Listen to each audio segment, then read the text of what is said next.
Hello, everybody, and welcome to the Chronicles of Telpha. As I wanted to give a quick shout out to Lawbind Studios. For some reason, my chat's not working. That's cool. Hold on, give me a second. It's always something, I swear. It's always something. We'll be jumping in with the players in just a minute.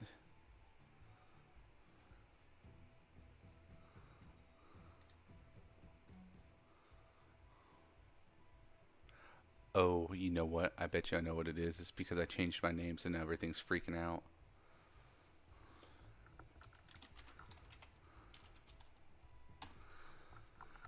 There we go. Quick shout out to Lawbind Studios. They've provided all the music. I'm one of their Patreon members. If you join their Patreon and you have the right tier, you can use any of the music that they have on their Patreon royalty free inside your games. That includes, with the right Patreon tier, streaming or YouTube videos, royalty free. And if you go to their website, michaelgilfeystudios.com, anything that you buy there, you can also use royalty free. They have different things on both of them.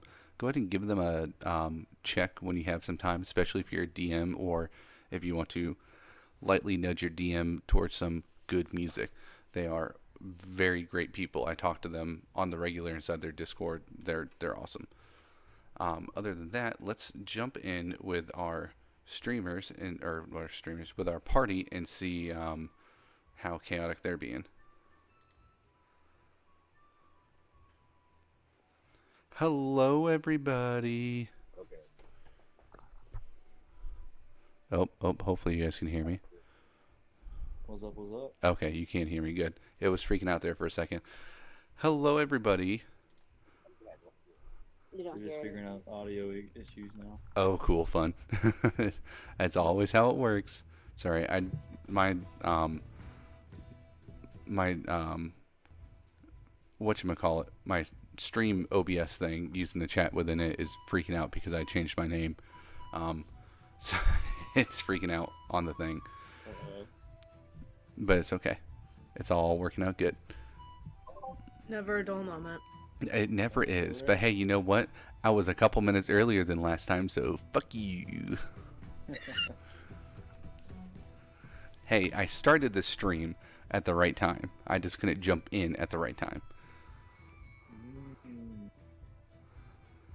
For anybody who is watching either on YouTube or on Twitch. YouTube too? No, I wish. Once I get my new computer, I can. But we have all of our videos on YouTube. And right now, every single one is up except for this one because this is live streaming at the moment. Ooh. But there's a YouTube link inside the Twitch chat, youtube.com/Lawbind Studios. You can catch up on all four other sessions. Oh, hey, this isn't the right thing on the background. Is it not? No, it says episode 4, session 3. Let's pretend that let's pretend that that's not a thing that How are they gonna know? How are they gonna I know? wouldn't. Well, you know I what? wouldn't know. Like a couple people have pointed out to me, including one of our new players. It said session 1 at the very top of the stream for like the last all of the sessions. So it finally says session 4 at the top. So I've been meaning to point that out. We've just been busy. I noticed it every time I upload. I was like, oops, I left session 1 on that one. It's okay. I probably changed it on the next one. Oh, nope. Okay, I didn't. System's not paying attention. Boom, there we go. Now it says the right thing, and it always said the right thing and never said anything else. Okay. Yeah, okay, testing. I think Okay, we were you're having good. like literal connection, like physical connection issues, like it wasn't plugged in. So Oh, don't mind joy. me. I'm You I'm sound good. pretty Yeah, you sound good now. pretty on with modern technology, but every once in a while, and I have a really short like patience and temper with it. You can you be 100% up to date on technology, but if you go to do a D&D game, it doesn't matter. Oh yeah. It doesn't The matter, game- especially if you're in one of my games, then it really doesn't matter. Something The will amount go of on. times my Right. my mic stopped working, like playing games with law or something like that. Like it just Oh yeah, for sure. It would just be so random. Well, So, He, so the thing with me it's is I like, use two mics. I have a mic on my headset that I turn off, and then I have a mic that my under my desk well, that I it's one, use. yeah, it's one of those things where the D&D dice gods seem to like me well enough, but the D&D tech gods are like, I'm anathema to them. the spirits of the gnomes of Telpha are plotting revenge. I think I fixed I'm my not even mic. there yet.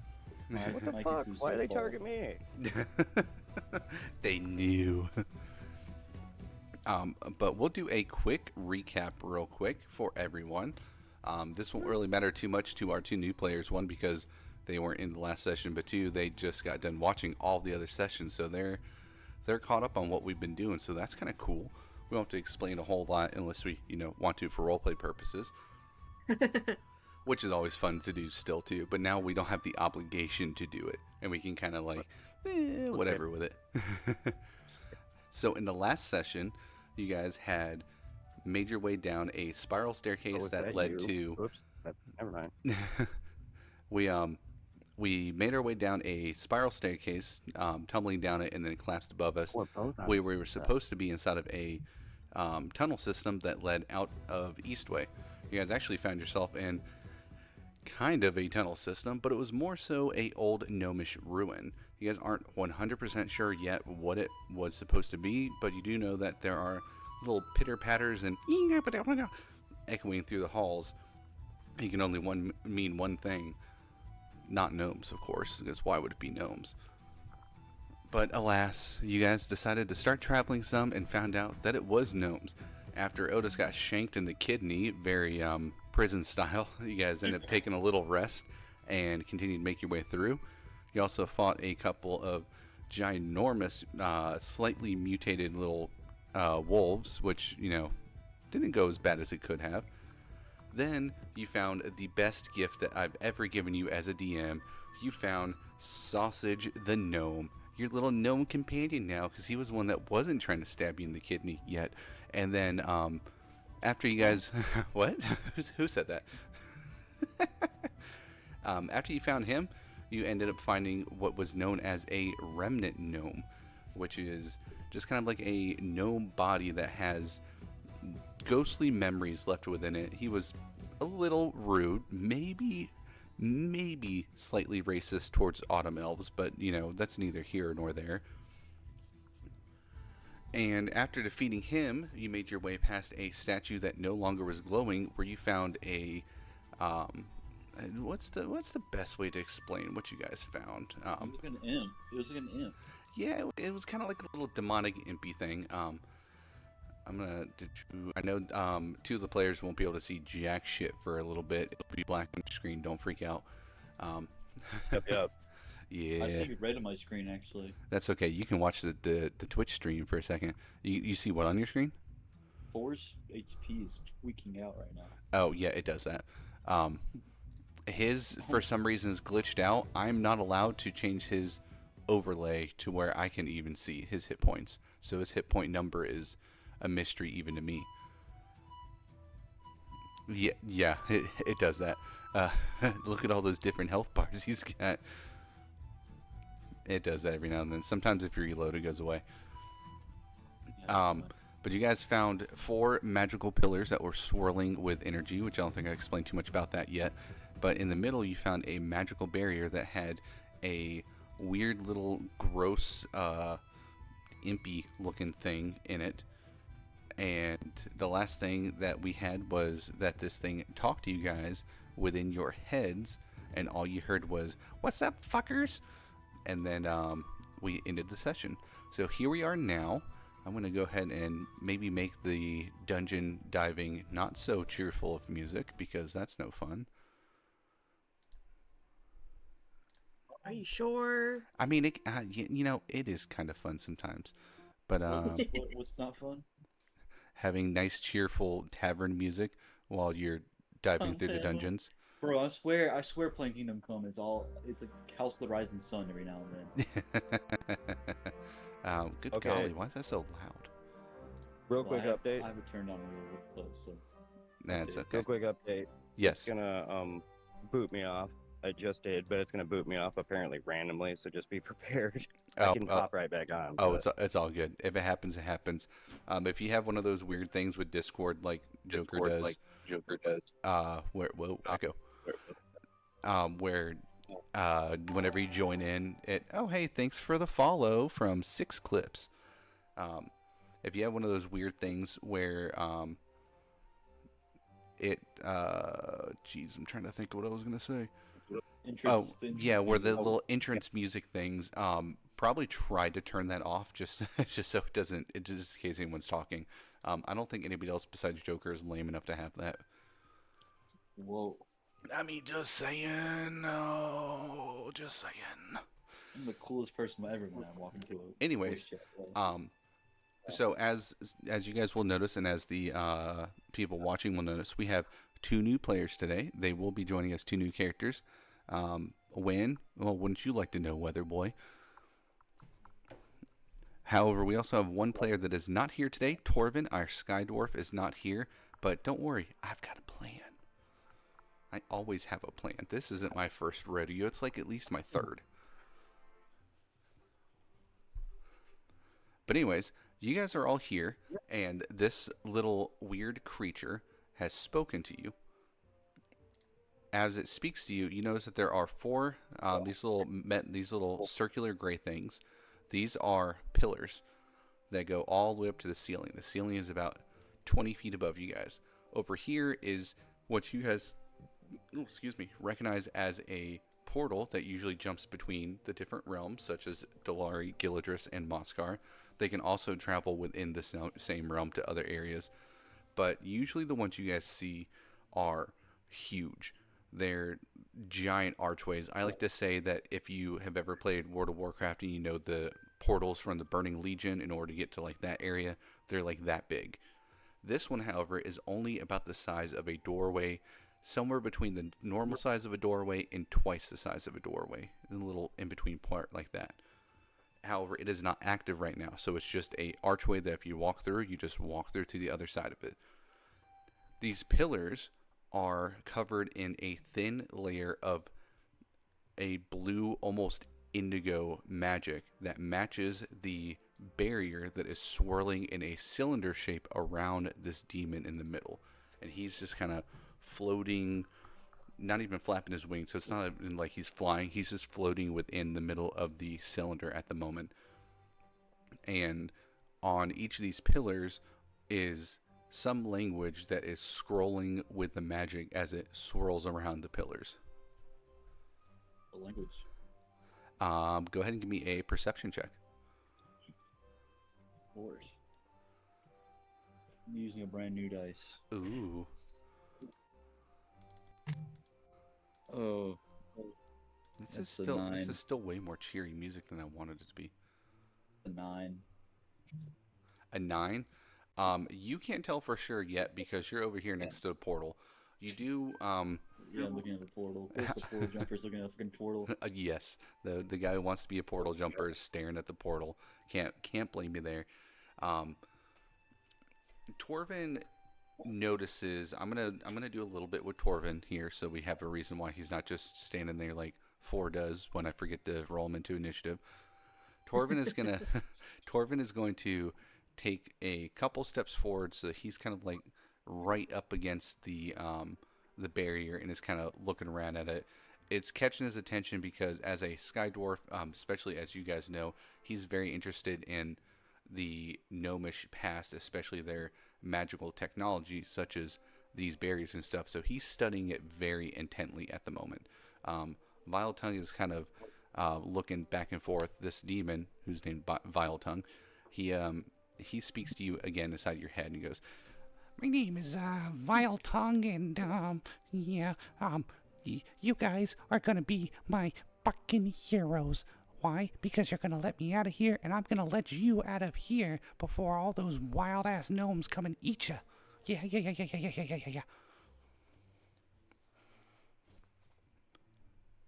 And why would we do that? Well, you see that portal over there? Yeah, that thing, yeah. Oh. Calm down, Vile Tongue, calm down. That portal thing over there, if if you let me out, I can activate it. I can activate it just like with a snap of a finger, and I can send you exactly where you want to go. Insight check him. What? Hang on. Did I break Grav? Just a little bit. Can I insight check him? You absolutely can't insight check him. God, that voice. This little freak. I can't do anything. I can't say anything. The fun part is as I've told Joker before, my fiance is absolutely like 0% nerd. She has a single drop of nerd in her body. And she's in the bedroom and she can probably hear this and is probably just like, this guy's a fucking nerd. That is a 19. A 19. So the 19, you have probably seen this type of creature before, though a little bit different. Again, here's a little image of this fucking freak. Okay, he looks like a crackhead. They're very short. They are about the same size of a gnome. And they have wings, and they're all kinds of different colors. This one is green. They are very magically intuned. They're almost like, as weird as they seem, they're almost like Telpha's versions of a fairy. And not like a fairy as in like the Fey Wild, like Summer Fey, like as in like Tinkerbell fairies, those kind of fairies. They're very similar to this world's version of them, but they're a little bit more devious. However, they do follow a little bit of the Fey rules as we know them, to where if they make a deal with you, they have to go through with a deal that they make with you. So if he's, and with the way that they work, they can't lie about what they can offer. So if they say, hey, I can turn on this portal, you know that means that he can turn on this portal. He hasn't given me the details of where and how and all that stuff yet, but you know that he at least has the ability to do something to this thing, which is more than any of you have.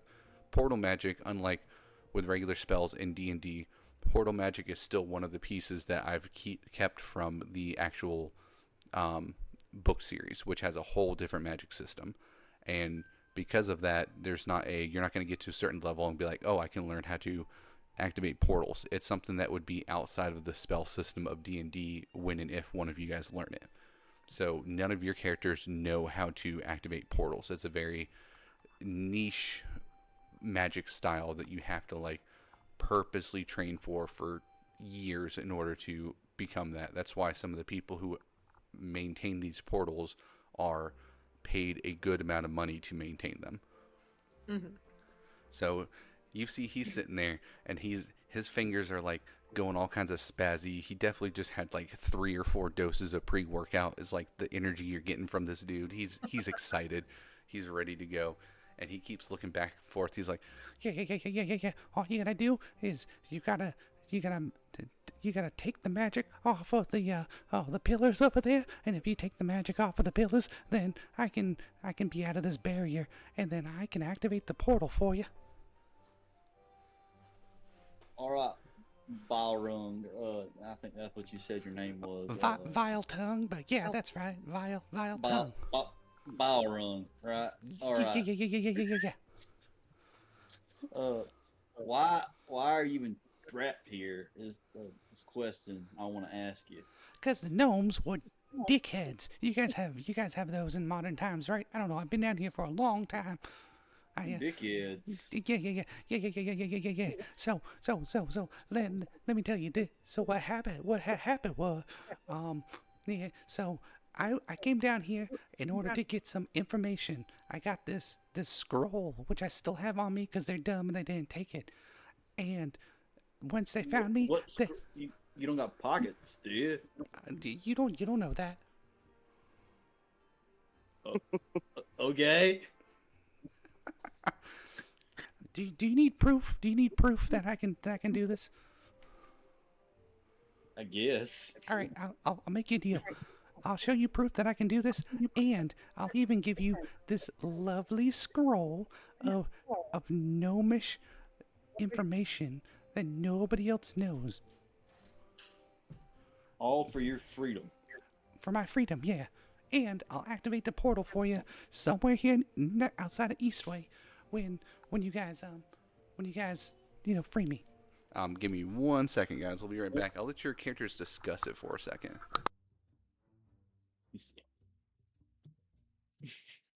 This guy gives me the skeeves. I don't like him. I don't like him. He says out somewhere outside of Eastway. What if he drops us in the fucking sky? You know, I can't fly. I don't think Torvin there can fly. I know. Hell, Ford might be able to fly.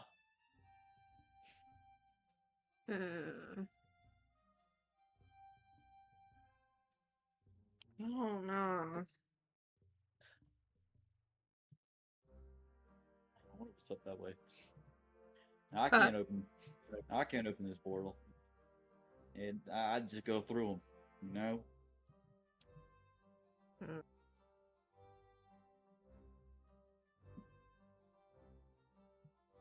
I would look around the room, but obviously we don't have our DM with us. Yeah. What do we see? DM. I'm Nudie. Everything blows up. Freddy Fazbear shows up and blows the whole place up.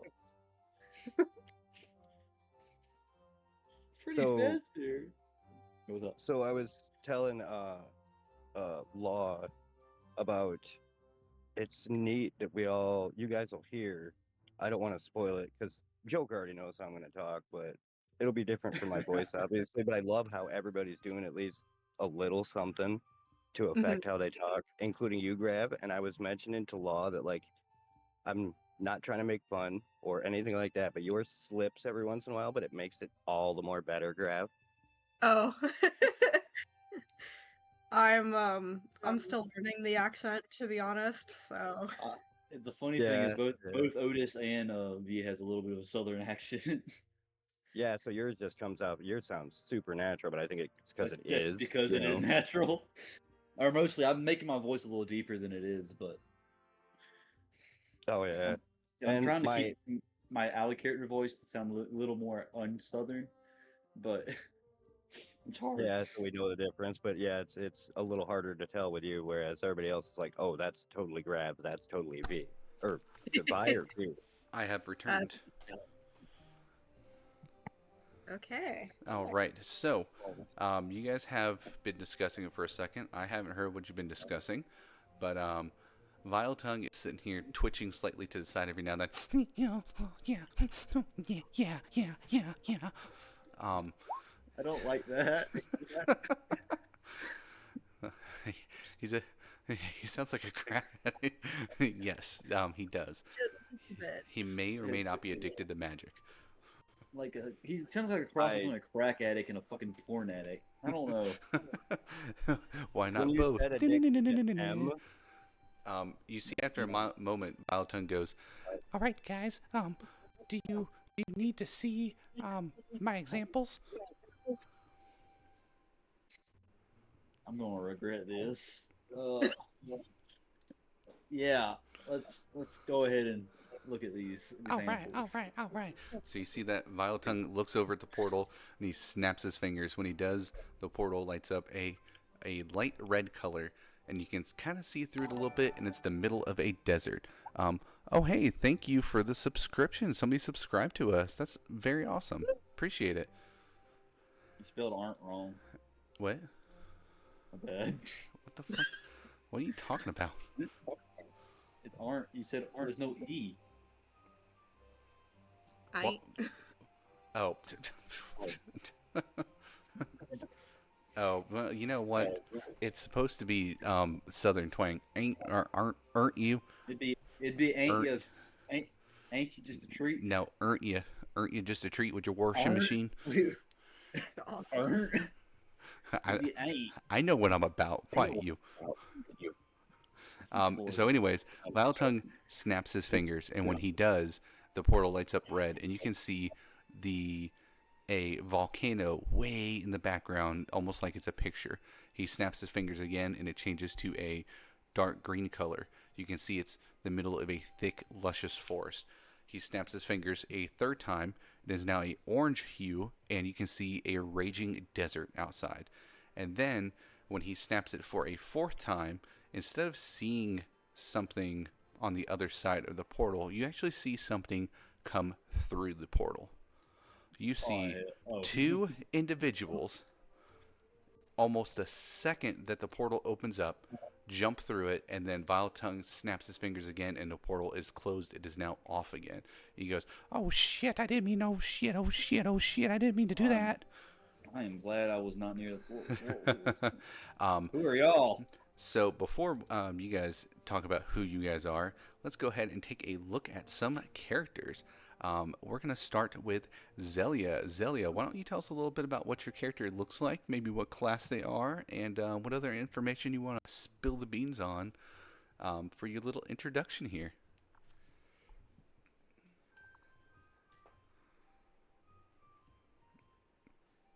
Oh, oh, are they still having microphone issues? Muted. Oh. Can't hear. I think you're muted, babe. Give her just a second. I think she accidentally forgot to unmute. Oh, it's all good. Do. I didn't know what voice I was going to go with Vile Tongue, and the crackhead voice kind of just came out. It feels natural, huh? It does. It does. It's that Florida swing, huh? Nice. Something like that. It's Florida something for sure.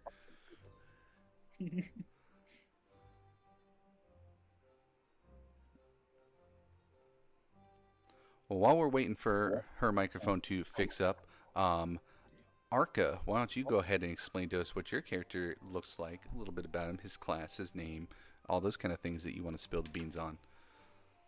Nope. Shoot. Could you bring me back up? I lost Duh. my picture. I had it up, but I was like, oh, he'll Oh. put it up. Oh, there you go. Yeah, when I do it like that, All it right. brings it up for everyone. So Arca is quite clearly, well, a monk archetype at the very least. Holy crap, Larry's playing another monk. That's weird. Anyway, he wears like a blue robe over a red type of vest with blue slacks. There's straps and things. He's got what seems to be a large water bottle, like almost an industrial type water bottle. And unlike the art itself, it's all pretty ragged. It's definitely worn. This guy has seen a lot of days and a lot of harsh days.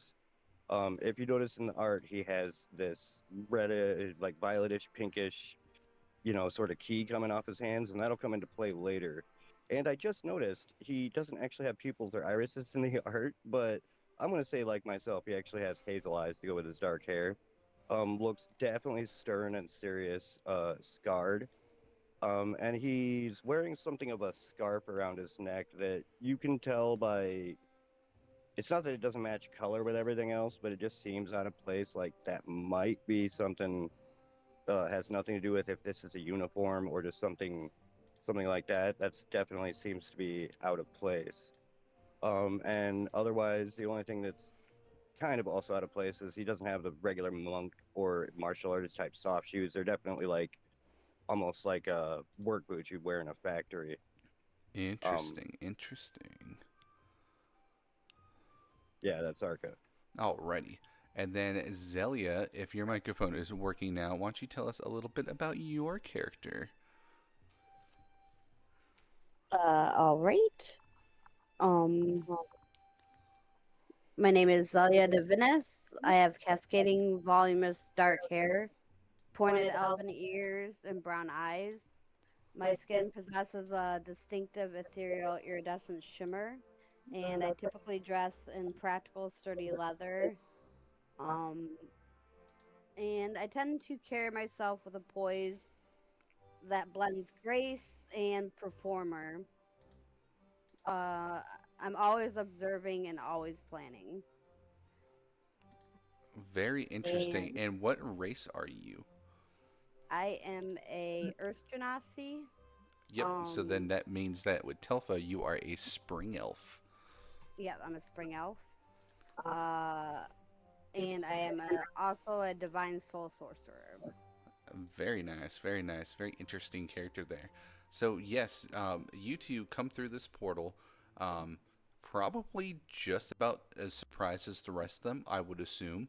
And then after Vile Tongue curses profanely for a few seconds, his fingers snap and the portal is off again. And you see he's like he's in his own little world for a second. He's mumbling like crazy. Torvin is so entranced by the magic that he doesn't even notice what the hell is going on. And you see that Four just kind of looks over after the point that V and Otis have clearly seen that these two are here, and he just goes, "There are others present." No shit. Yeah, I was about to say the same. I might with music. I was about to go. Yeah, no shit. Not 4. Correct. There is no fecal matter within the area. Only people. And I wish I had a webcam right now. I'm pinching the bridge of my nose. So that's One day, also the really true voice of Four will return. One day. You guys aren't ready for that, though. So yes, Four just kind of looks over to them, and you see that after Four looks over to them, he kind of just goes quiet and is blank for a moment. Otis, V, you have Arca and Zelia right here in front of you guys. I'll let you guys kind of talk amongst yourselves for a second as you try to figure out what the fuck is going on, and if you guys are friend or foe. Spoiler alert, you're friends. So I'll start. Now I hear myself suddenly. Oop. All right, am I echoing? No, you're good. Okay, cool. So Arca is gonna like look at everybody. He's gonna. I'd imagine they both look genuinely shocked for just a second, but Arca's gonna like, suck it back up and immediately take in the surroundings. And I almost want to ask if he can roll like a quick insight check on the whole group, but I don't know if Law is right here. I do know that. I did say that. I just said who the hell we got or something along the line to that. I didn't hear any of that, Joker. What was that? Yeah, Otis did say he was. He did ask like who y'all are. Well, Well, I guess Arca is he's just gonna assume that he's right, and he's gonna look over at Zelia real quick, and say, just real quick and clipped, Zelia, could you handle the introductions? Long pause, please.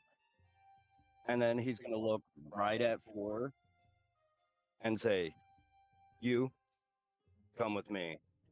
And just immediately start walking over and checking the perimeter, checking the portal, like checking for traps. And if Four doesn't immediately follow, he's gonna look back and look like slightly annoyed. You see Ford just kind of looks over at Otis and is like, "Okay, bye," and then he walks over to where Arca is as well. 4. What the fuck are you doing? He asked nicely. That's to be fair, he did. Arca's gonna look right at him and be like, I like you. And then go back to what he's doing. You just see, even though Four has a face that shows absolutely no emotion because it is a robotic face that can't move. Connor, the fuck are you doing? You get the sense that there's a little bit of a smile on his face, and he goes, "Okay, bye," and he walks back over to where Otis is. I've returned. He says that he likes me. I'm glad. I do not believe we should kill them. I wasn't planning on it. He likes me. Well, Zalia's gonna just say, well, I'll be damned. This isn't the road. Nice to meet you all. It's a pleasure. I'm still trying to wrap my head around all that's happening right now. Yeah, this isn't exactly what I had in mind. We were traveling, and now we're here. I would heavily suggest not wrapping your mind around anything, as that may cause cranial damage. Yeah, I guess it would for. I after guess it would. after a moment, you see Calvin runs in, great sword drawn, just looking around, going, ah! Oh, there's nothing in here. I think we got rid of the last of the gnomes that were attacking us, Destina. I think we're fine. You then see, of course, Destina, followed by a limping Stead. You don't know why he's limping. His leg wasn't hurt out of everything. And then one individual that will actually catch the attention of Arca, or at least Zelia, is Katarn Brightwood. If you have ever been to Eastway, you have likely heard of this individual, maybe even seen this individual. They are within the pretty large town of Eastway, the only priestess of Itrix that still practices in the area. Almost in the entire area of the Crater Plains, which is the larger like zone that is around Eastway. Fellas, there's some new people, I guess. There's a portal here. Some I'll crack be back ass in just a second demon. again. My child is up again. Oh, good. Yeah, Otis has a headache. This entire 4 hours is giving him a headache. I don't blame him. He was going to party, and he ended up with this. Well, we don't seem to be in danger at the moment, so I guess introductions? I can work with that. I'm Otis. We were just coming from the damn, I forgot the name of the fucking party. Eastway? This way. Yeah, Eastway. The we need grab the help me remember the fucking party name again. Are you talking about the tarnished soldiers? No, the festival. All right, of, I'm back. Oh, a party. Yeah, what's the festival called again? The Festival of Autumn's End. Yeah, we just came from where. Well, we are kind of still under Eastway, I guess. You definitely remember that there is rumbling above you as the town is still kind of under attack. The festival of first. I already forgot it. The Festival of Autumn's End is a celebration that marks the end of autumn, the season that is connected to the god of autumn, Miras, who is also known as the god of change. This is the season this is a festival that kind of celebrates the change of autumn into winter, the end of the harvest for the year. So we met Dustina and Calvin here at a tavern when and then the Tarnished Order. I'm pretty sure you fellas have heard of them if you paid attention to something's going on around the world. I don't know, not everybody pays attention to the news, but they pulled up. They started attacking Eastway. Eastway is, I'm pretty sure Eastway is donezo by now. My town shall survive forever, says Stead. Can you please shut up? There was a dragon. It was a big ass dragon, bigger than the story said they were. I don't know if it was even a real dragon. It seemed pretty real when it destroyed the top of the Temple of Itrix. Yeah. I think Dorian might have some. Dorian's dead. He might have some opinions on if it's real or not. But I guess that's our story. But we were just gonna introduce ourselves. But Sounds like you guys have had quite the adventure. Arca's gonna walk straight up to V, look at her and go, and you, and point at Torben and go, and him. You see that Torvin is now touching the barrier. They can speak for themselves. I'm Vintra. Nice to meet you. After a moment, you see Torvin kind of walks over, and you hear him go, My name isn't really important as to what I am right now. But I think let me think. I'm Vorton. Vorton, that's my name. Vorton, Oh, the guy. Lord. That's who I am. That's who I is. No, no, Lord. What? It's me, your friend Vorton. We've been friends for years. Years, I just met you. We've been friends for minutes. Not even friends, but you're not. V, you noticed that, right? "Be careful, Blade Holder. I do not believe that this is Torvin." Yeah, I know it's not Torvin, you tin can. I am made out of steel and regarite. Mm. Mhm. Yeah. Torvin, the fuck you doing? Well, I'm yeah. I was just touching this barrier and it felt really nice on my skin and everything. And I was like, you know what? That guy Vile Tongue, he seems cool. I'm gonna talk to him for a minute. And I'm talking to him. He's busy. Balaton, can you get out of our friend, please? I will, but as soon as I do, I'm gonna be shot right back into that there barrier. You see, so I'm kind of just getting a fresh air real quick, and then I'll And you see that Vile Tongue is now back inside of the barrier, and Torvin is basically comatose. Oh, don't touch that magic thing, guys. I hate Or it. do, I guess. To be fair, he let me in. He let me in by touching the barrier. So, yeah.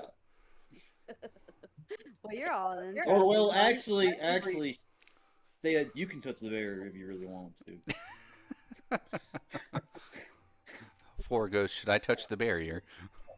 I don't know if it worked on you, but I would rather you not. So after a moment, Vile Tongue kind of looks around and is like, Well, this is all cool and dandy that you guys are, making new friends and everything like that. But I'll let you know that there is way deeper in this complex some alarms that are going to be going off now that the barrier that the statues formed into this area is no longer a thing. So I would probably suggest like figuring out if you're gonna help me or not, so I can open up this portal, because you're probably about to have like 200 gnomes after you soon. Can Arca roll insight on that? "You absolutely can." All right, 2 seconds. Ah, shit. 12. A 12 is good enough. You can tell that he doesn't seem to have a reason to lie to you about this. And as said before, which, I mean, your character may or may not know, but V's character has definitely run into these before, to some extent. They cannot lie about information that they know for certain. So if he's saying this, he either has absolutely no clue, so he can make up whatever the fuck he wants, or he does know and ignore that. He does know and he can't lie about it. Notice the spots with a 4 for a second. Yes. What So would you? Arca, Yes, Oh, sir. shit.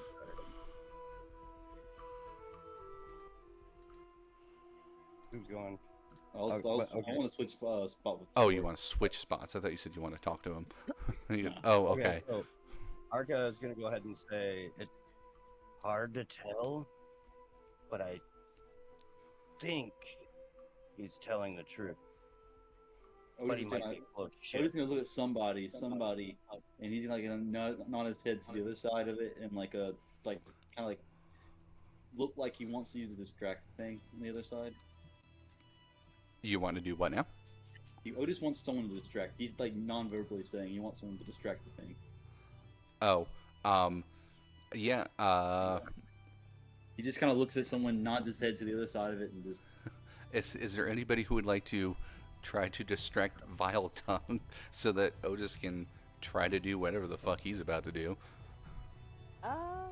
Well, Zelia will say, well, I guess I'll get into our introductions a little later. Short version, I'm Zelia, and this is my companion, Arca. And then she'll walk over to Vile Tongue and start up a conversation with him. Okay, while she does that, Otis is tying a quick knot on the rope he has. That will kind of like a like a lasso knot, where once it goes around something, he tightens it. He's gonna tighten around the whatever he pulls it against. Oh joy! So you're making a lasso. Basically. Interesting. Go ahead and give me just for shits and giggles, give me a survival check to see how well you are at tying these knots. My ducky dice never failed me. They absolutely have. No, I got a natural 20. Did you really? I will take a picture if I have my phone. Natural 20. This is probably the best knot you've ever tied in your entire life. My screen wouldn't even reflect off it. Oh, you're If good. I Arcus- believe you. If No, you Arca do, but- saw that, he's gonna be like, "That's damn impressive." This man knows how to make a knot. He's So, got high survival. So yeah, he's- Vile Tongue is looking at Zelia, who has struck up a conversation with him, and the way he floats is he kind of just meanders around this little barrier, but he'll also kind of spin in different directions. So right now he's almost upside down, just looking at Zelia, and is like, Well, aren't you just like a nice looking spring elf right there? Come on over here, talk to good old Vile Tongue. What can I do you for? Alright, guys. We can open this thing up whenever we want. Are you talking about opening the barrier No, I'm for just them? I'm just saying that we can. I'm letting everyone know that we can open this thing up whenever we want. What does that mean? We can open it up. I somewhat trust you. So are we making a deal then? I'll open up a portal to outside of Eastway, probably about 20 miles to the north, and also give you this dwarven scroll of information, or dwarven gnomish scroll of information, and you guys will let me go. Yeah. I mean, I don't know about everybody else, but he seems trustworthy to me. If it gets Argus, some you do hear very far away from you, but getting closer, the little pitter patter of feet with no shoes on the stone floor. Just Oh yeah, we need to get this done. So real quick, when you say Corbin is comatose, do you mean like laid out on the ground, or just like not there? he looks like he's trying to cosplay 4. He's just staring off at nothing. So Arca's gonna go ahead and say, he's not gonna say anything. He's just gonna fucking slap him and do like a D1 of damage.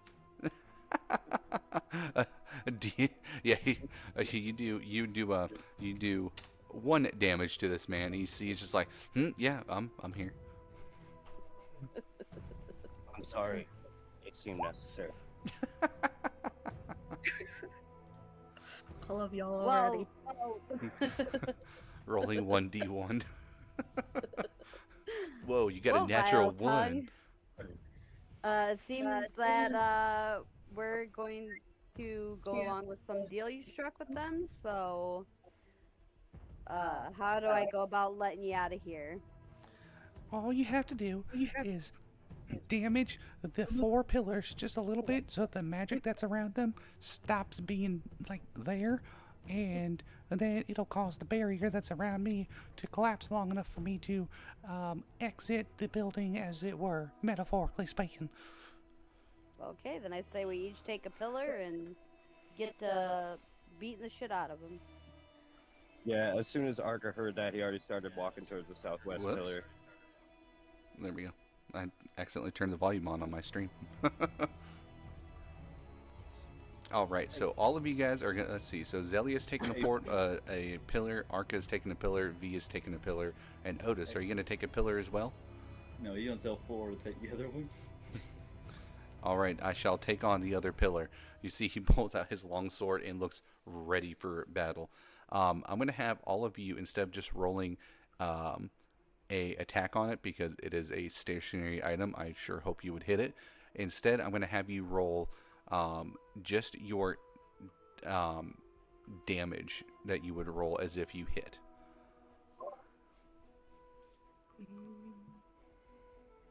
I'm not sure I know how to do that. I got if you're in your 7.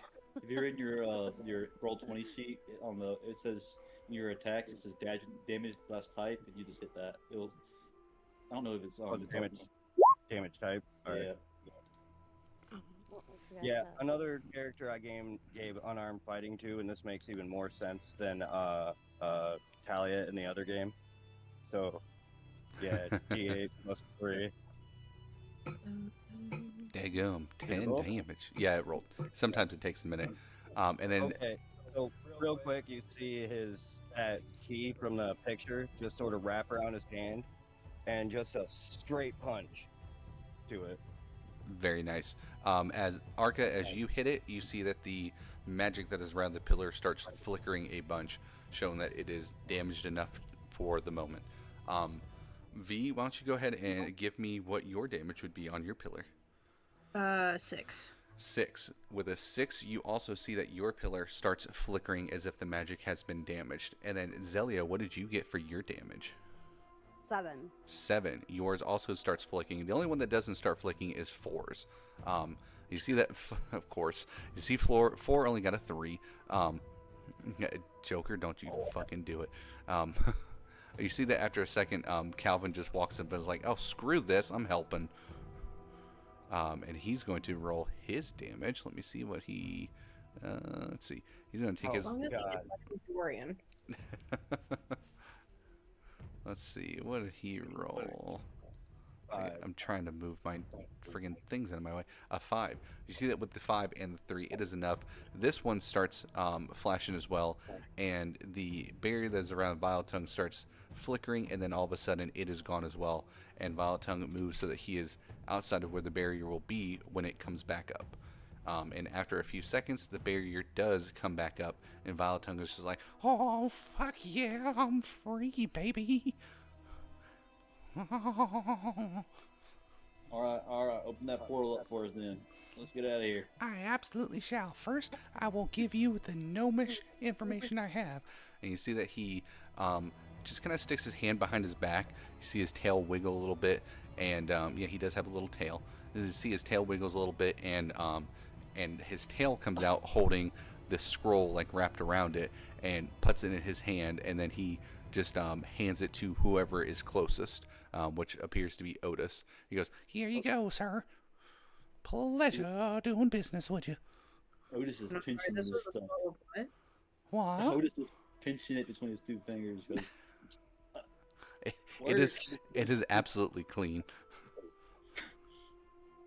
Don't worry.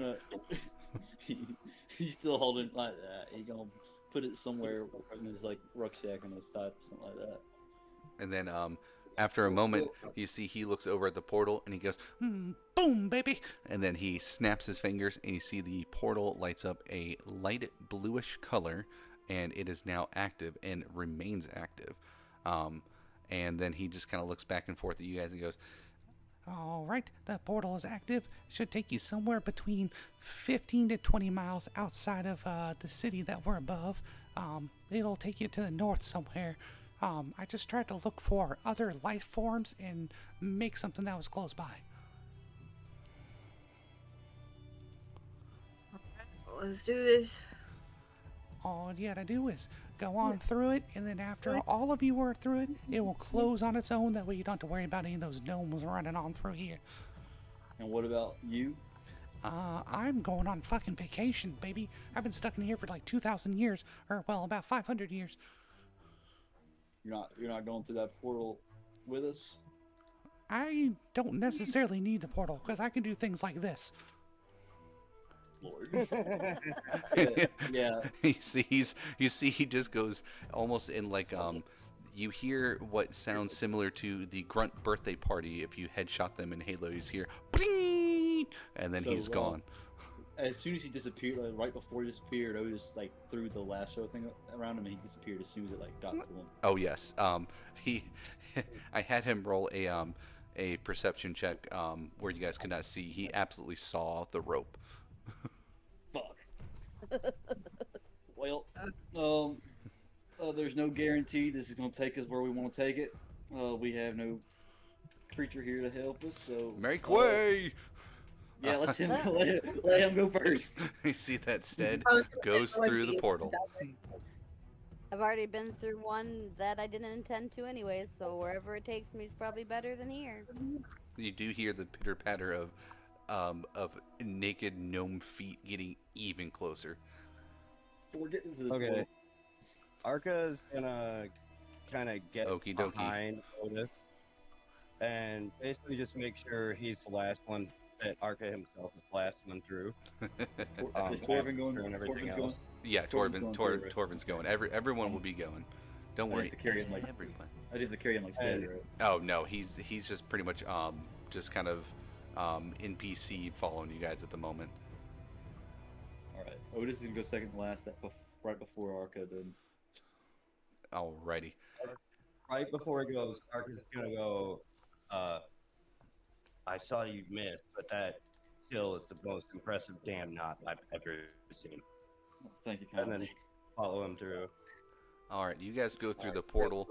This feels a little bit weirder than portals normally do. Whenever all of you have probably at some point in time in your life gone through a portal.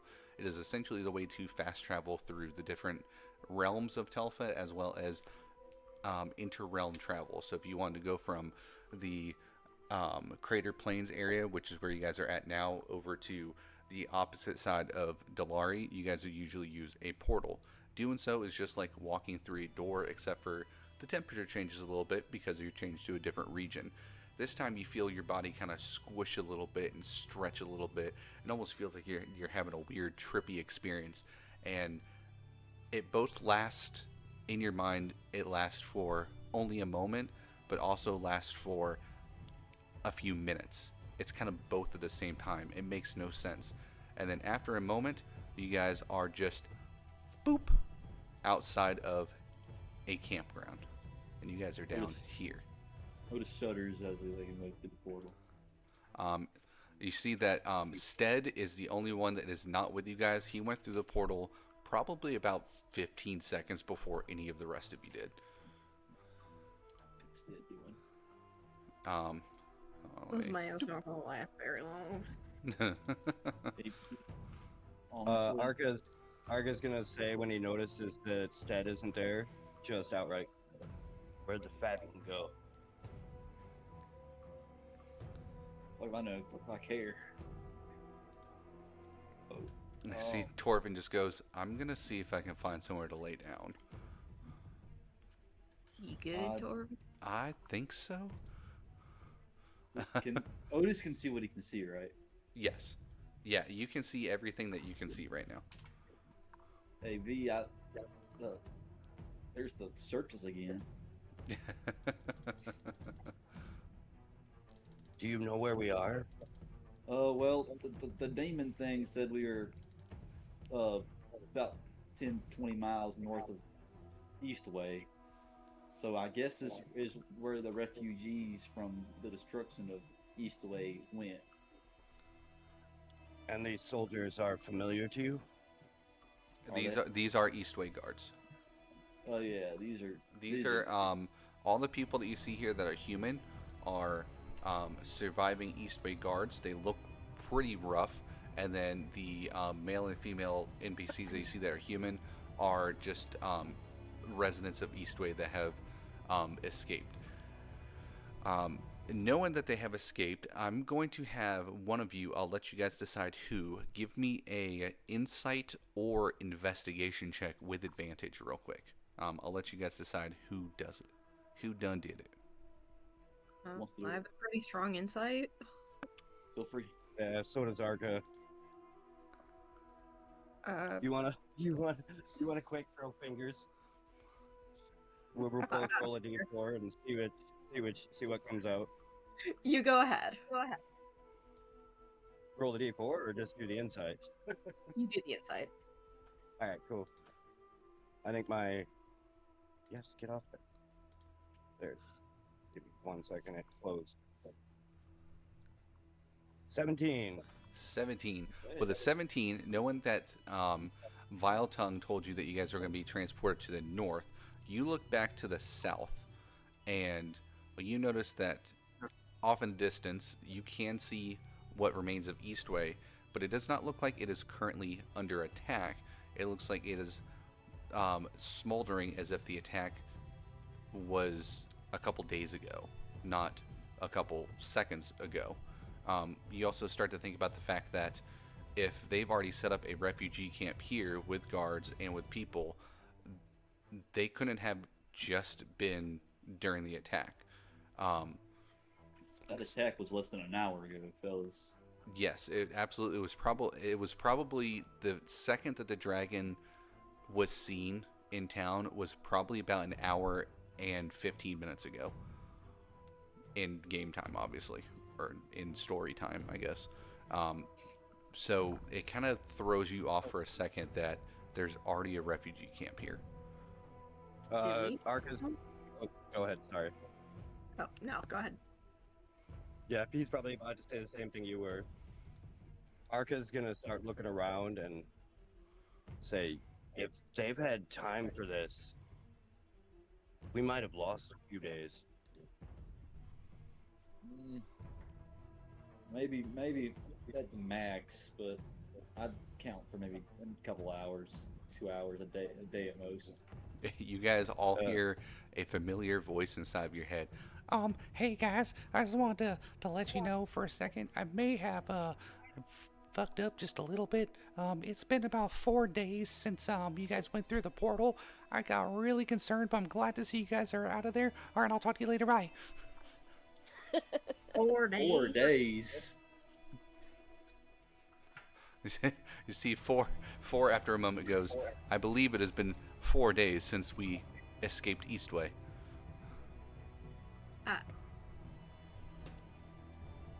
Thank you for it. I'm glad that I can help. I like it. So you guys, especially Otis, would recognize that you guys have all kind of had at least a little bit of travel. This campsite is not just a normal refugee. This isn't just, oh, here's some guys who had some tents, so they set it up. They wouldn't have brought tents with them. They were running away. This is very specifically a caravan setup. This is the setup of one of the Mirek Velki and Mirek Mali caravans. It seems as though one of them that was inside of the Eastway area must have traveled with some of the Eastway survivors and has set up a camp that everyone is using here at the moment. How close to Norton are we? You are probably about halfway between Eastway and Norton. Okay. Which, for those that may need it, if you go into the journal area and you scroll down far enough in the handouts, there should be It's under handouts, world information and lore. Yes. It's the first thing there. Yep, the map of the Crater Plains, which I'll show you right there. So if you guys are looking at this map, you are probably about where the top left corner of the P in Plains is. All right. I only ask because, of course, Otis is from like the outside of Norton. Yes. This is not too far from where you come from, but it's a little bit closer to Eastway than Norton for you. Yeah, gotcha. That's good. But up here, you can see there are a couple of of the Myric Velki. They're the ones that look like large cats. All the way over here is some of the Slywise circus people. Down over this way is a newer looking, really large tent with a guard outside. Over in this area is a couple smaller tents. And then right in the middle is a currently unlit bonfire. I know it looks lit. Don't at me. It's not lit. I can't change it. It is unlit because it is daytime, and the sun was starting to set when you guys left. So you know that Vile Tongue must be telling some kind of truth to time dilation because it's been at least a day. But with the way that this is set up, it looks like it's probably been a couple days that they've been here. Yeah, I think you don't see that little demon again. I thought he was pleasant. Yeah, okay. We're gonna have to work on judge of character. I believe you called it a vibe check one time. That's possible. But of course, there is the notice that not only is Stead Ballard not with you, you don't currently see him at least walking around the camp anywhere. You do see one of the guards, one of the Eastway guards, kind of comes up to you guys and is like, are you part of the Tarnished Order? No, we're the ones who kept this priest lady alive from them. Or at least most of us are. Holy shit, the priestess is alive? You don't. You see, she's right behind me, you know. I don't know what she looks like, man. I'm just a guard. You telling me you were a guard of Eastway and you've never been to the church? No, I guarded the markets, man. This is good information. About 2 days ago, a bunch of the Tarnished Order people came here and started questioning us about the priestess. We told them that we thought she was dead. We ain't done did seen her. I've gotta tell the big boss man. Don't tell anything Tarnished related that she's alive, please. Well, I wasn't planning on it. They came here, they raided us, and of course our glorious leader gave them all the information that we could. And who's your leader? well, the mayor of the town, of course.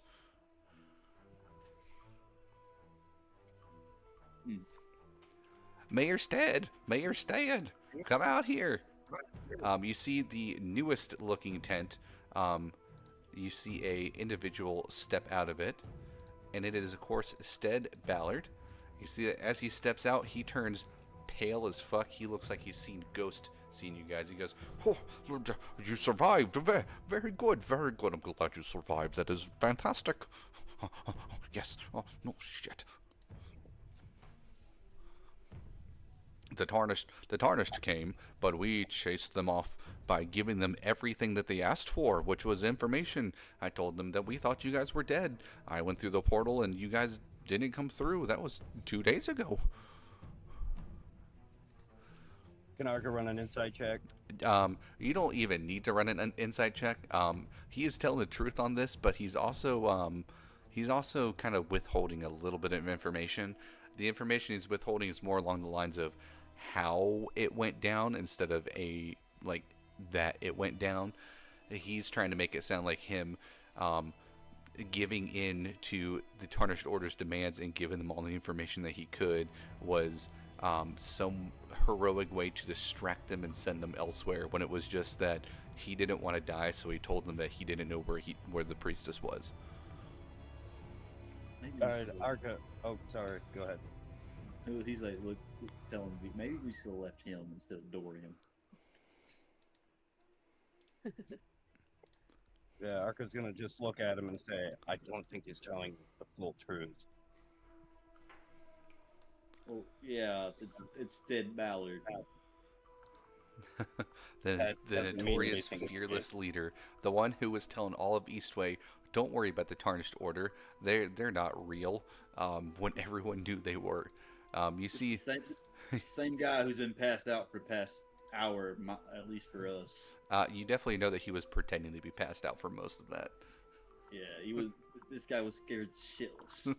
um, the little fat bastard. I mean, look at him. He looks like a very trustworthy man. You see that he goes, "This is the one of the Velki warriors caravans. One of the few that are just Velki. They don't have any of the Mali with them because they're just the warriors. They protected some of my townspeople, and now they're helping me out as well. I think you should probably go help them with the defense because we might as well use a couple of hired hands for some things. But I'm going to go back to this paperwork I have in here so that we can get city rebuilding underway."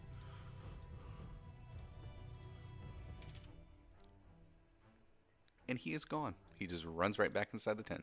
Um, he mumbles to the guard, and that guard just stands in front of the door looking super nervous. Oh.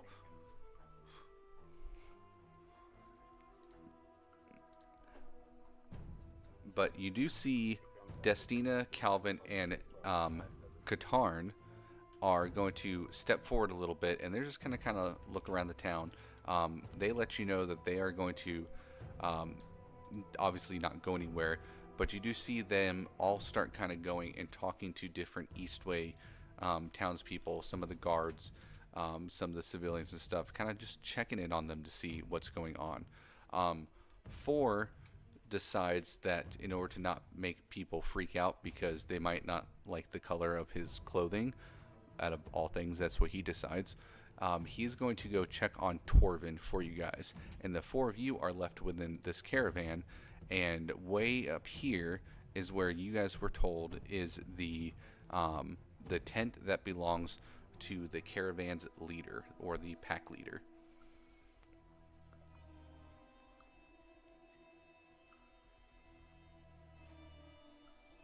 All right. Zilia will say, "Well, that was interesting. I've been on many adventures, and that's by far the best I've been on so far. You all are a bunch of interesting people." Thank you kindly. So now you guys have two things that you can do. Well, I guess technically three. You can go around the camp and try to find somebody to talk to. The circus people, for example, the leader of the caravan. This is known as this caravan is of a group of Velki known as the Blood Fur. They are known throughout all of Dalari to be the most fearsome of the Velki warrior caravans. Not that they're bad guys or anything. They're not. They just help protect the other caravans and actually help out with protection of Eastway every year in the festival.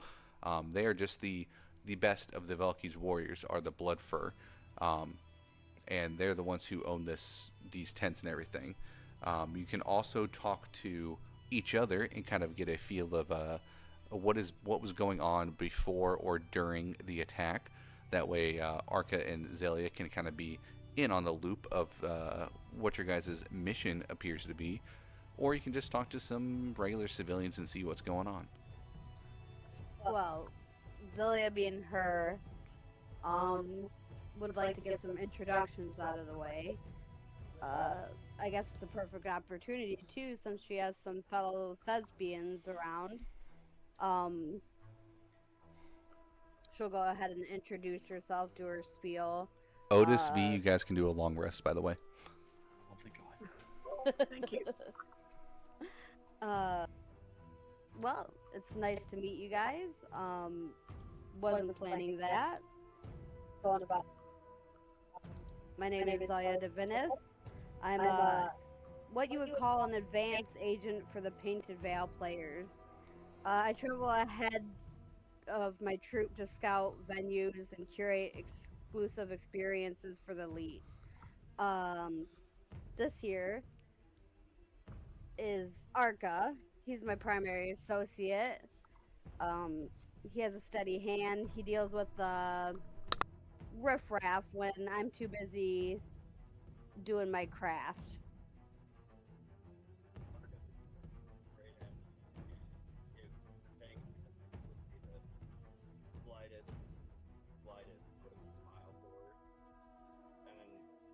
If he even thinks anybody knows, he'll go back to his basic permanent scowl and say something along the lines of, "Yeah, I keep her out of trouble."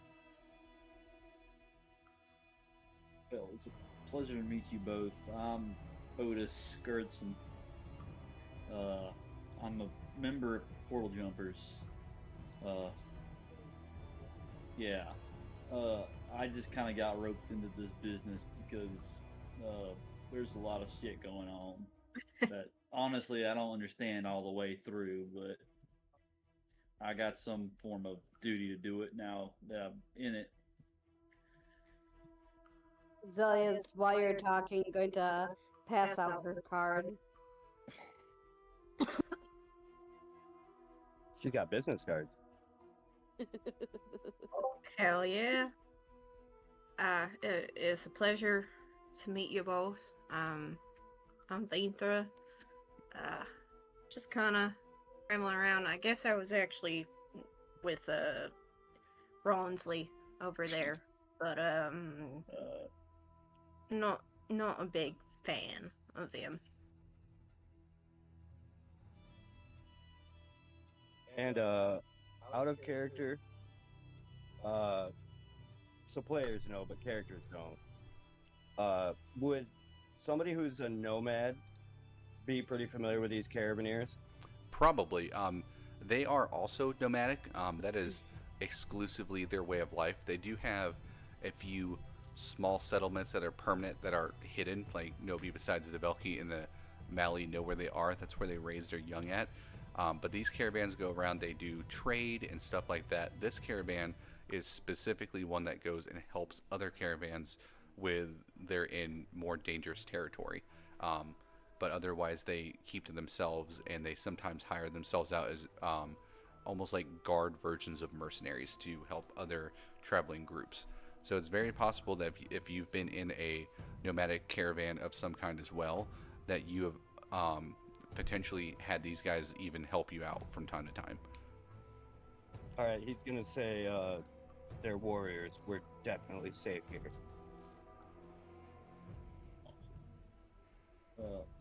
I will say we might want to go make sure we're good to be staying here for a little bit, and I'd vote against talking to Ronsley, but if V needs to talk to him, then I think we could stay outside a little bit. Well, he does owe me some money, but Yeah, Fucking I'm good good. luck. Ronsley and money. Oh Lord. Everybody knows Ronsley's about as good as money with as Stead is. Lord. I'm fine with setting up camp somewhere. There are a few tents around here that once you guys kind of make yourself known and speak to people, you will probably be able to use that are still empty. The funny thing is that Otis would definitely try to help get that money back, but that fucker right here, he ain't gonna mess with him. Motherfucker's big. So, we know a little bit about you guys, but what exactly did we jump into? What seems to be going on? Well, V, you want to tell Whoa, him or? okay, why did that pop up? Hold on. Get that out of here. You'll probably be better off telling. I got you. Well, like I was saying back in the catacombs, there is the Tarnished Order attacked Eastway. The Destina and Calvin and their friend Dorian, may he be blessed. They knew the Tarnus Order was coming somehow. They started fighting us in the tavern. We got them outside the tavern because I kind of like the tavern keeper, and I didn't want the tavern to be messed up, but it's probably long gone by now. That's besides the point. So they ushered us towards the church where we found Catern over here, and so I'm sure y'all know the god. All the gods been gone for a while. I think it's common knowledge. I didn't know much growing up. I just knew that we prayed to the mortal goddess every now and then for a good harvest, of course. But apparently not everybody's like that nowadays. But I think my parents are a little more conservative than how everyone else is. But still, so Katarn here is supposed to be the reincarnation or the next goddess or something like that. I didn't understand a lick of it too much, and we're supposed to get the crown from I think it from where Etrix was laid to rest, and he lifts the flap of his kind of his on his waist up to reveal the very nice looking battle axe. It's Dang it. Why does this keep doing this? Go ahead. it's a keep battle axe. It looks gold and silver, right? Yes. So it is made out of a material that looks gold and looks silver. However, since this And is has a sapphire. yes, and it has a sapphire in it. The people of these realms know that gold and silver are not always just gold and silver.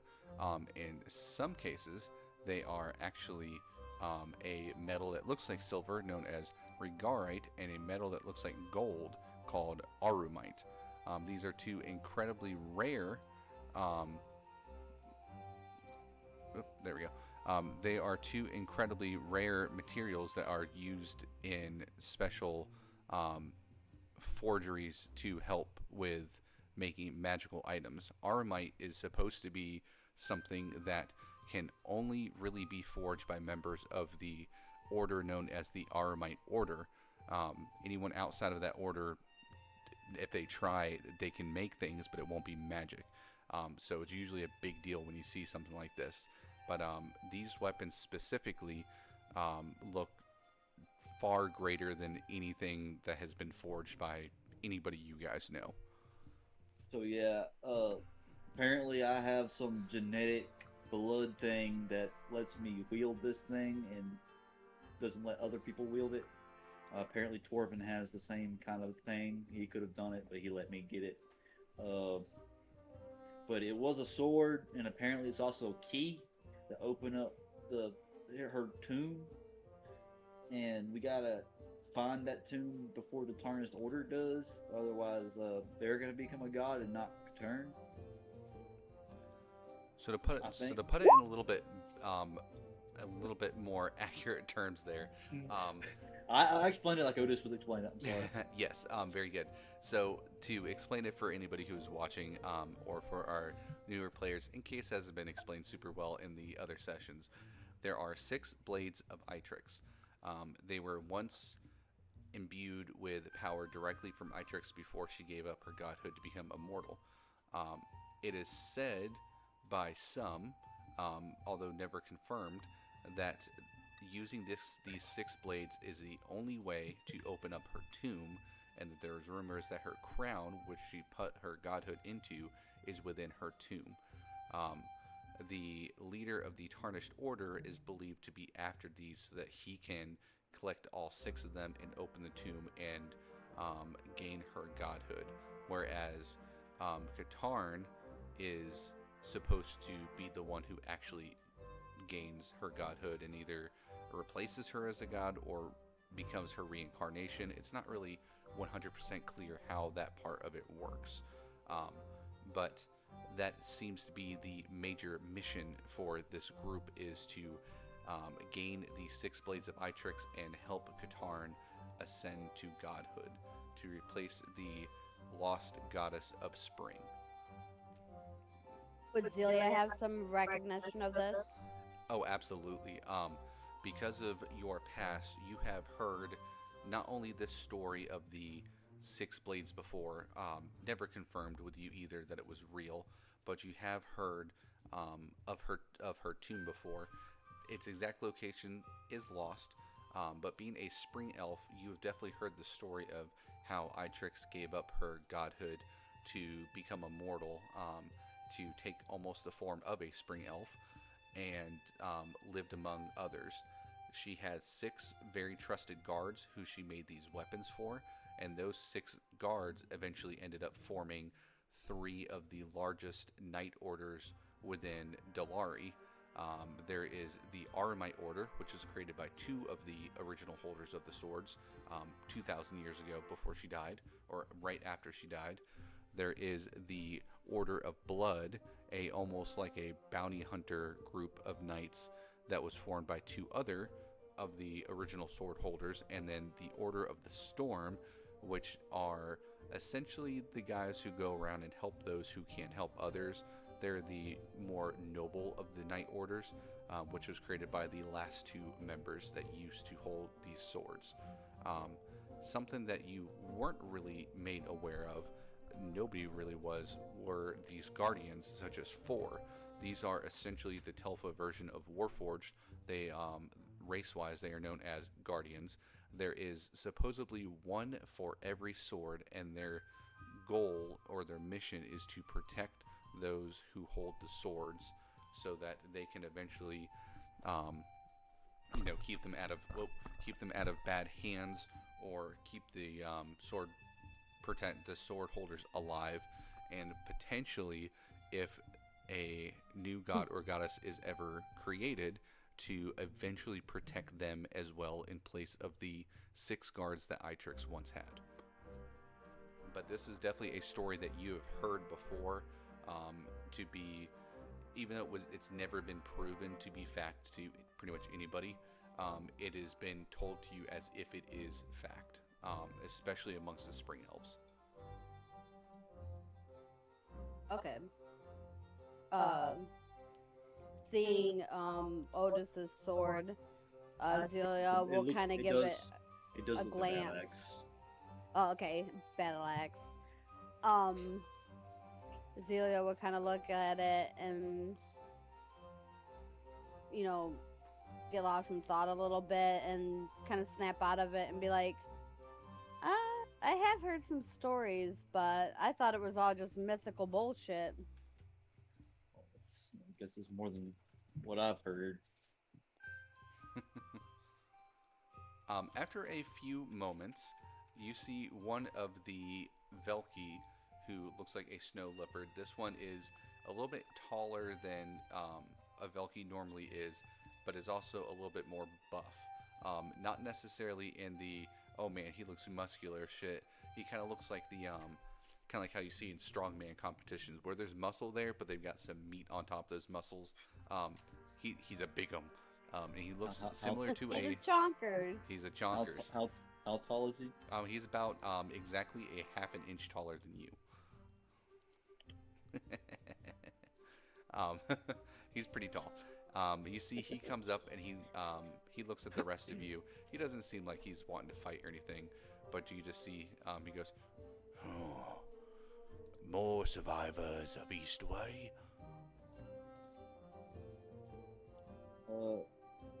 Some of us, yeah. Our friend, our acquaintance is in that tent over there. He got a little beaten up.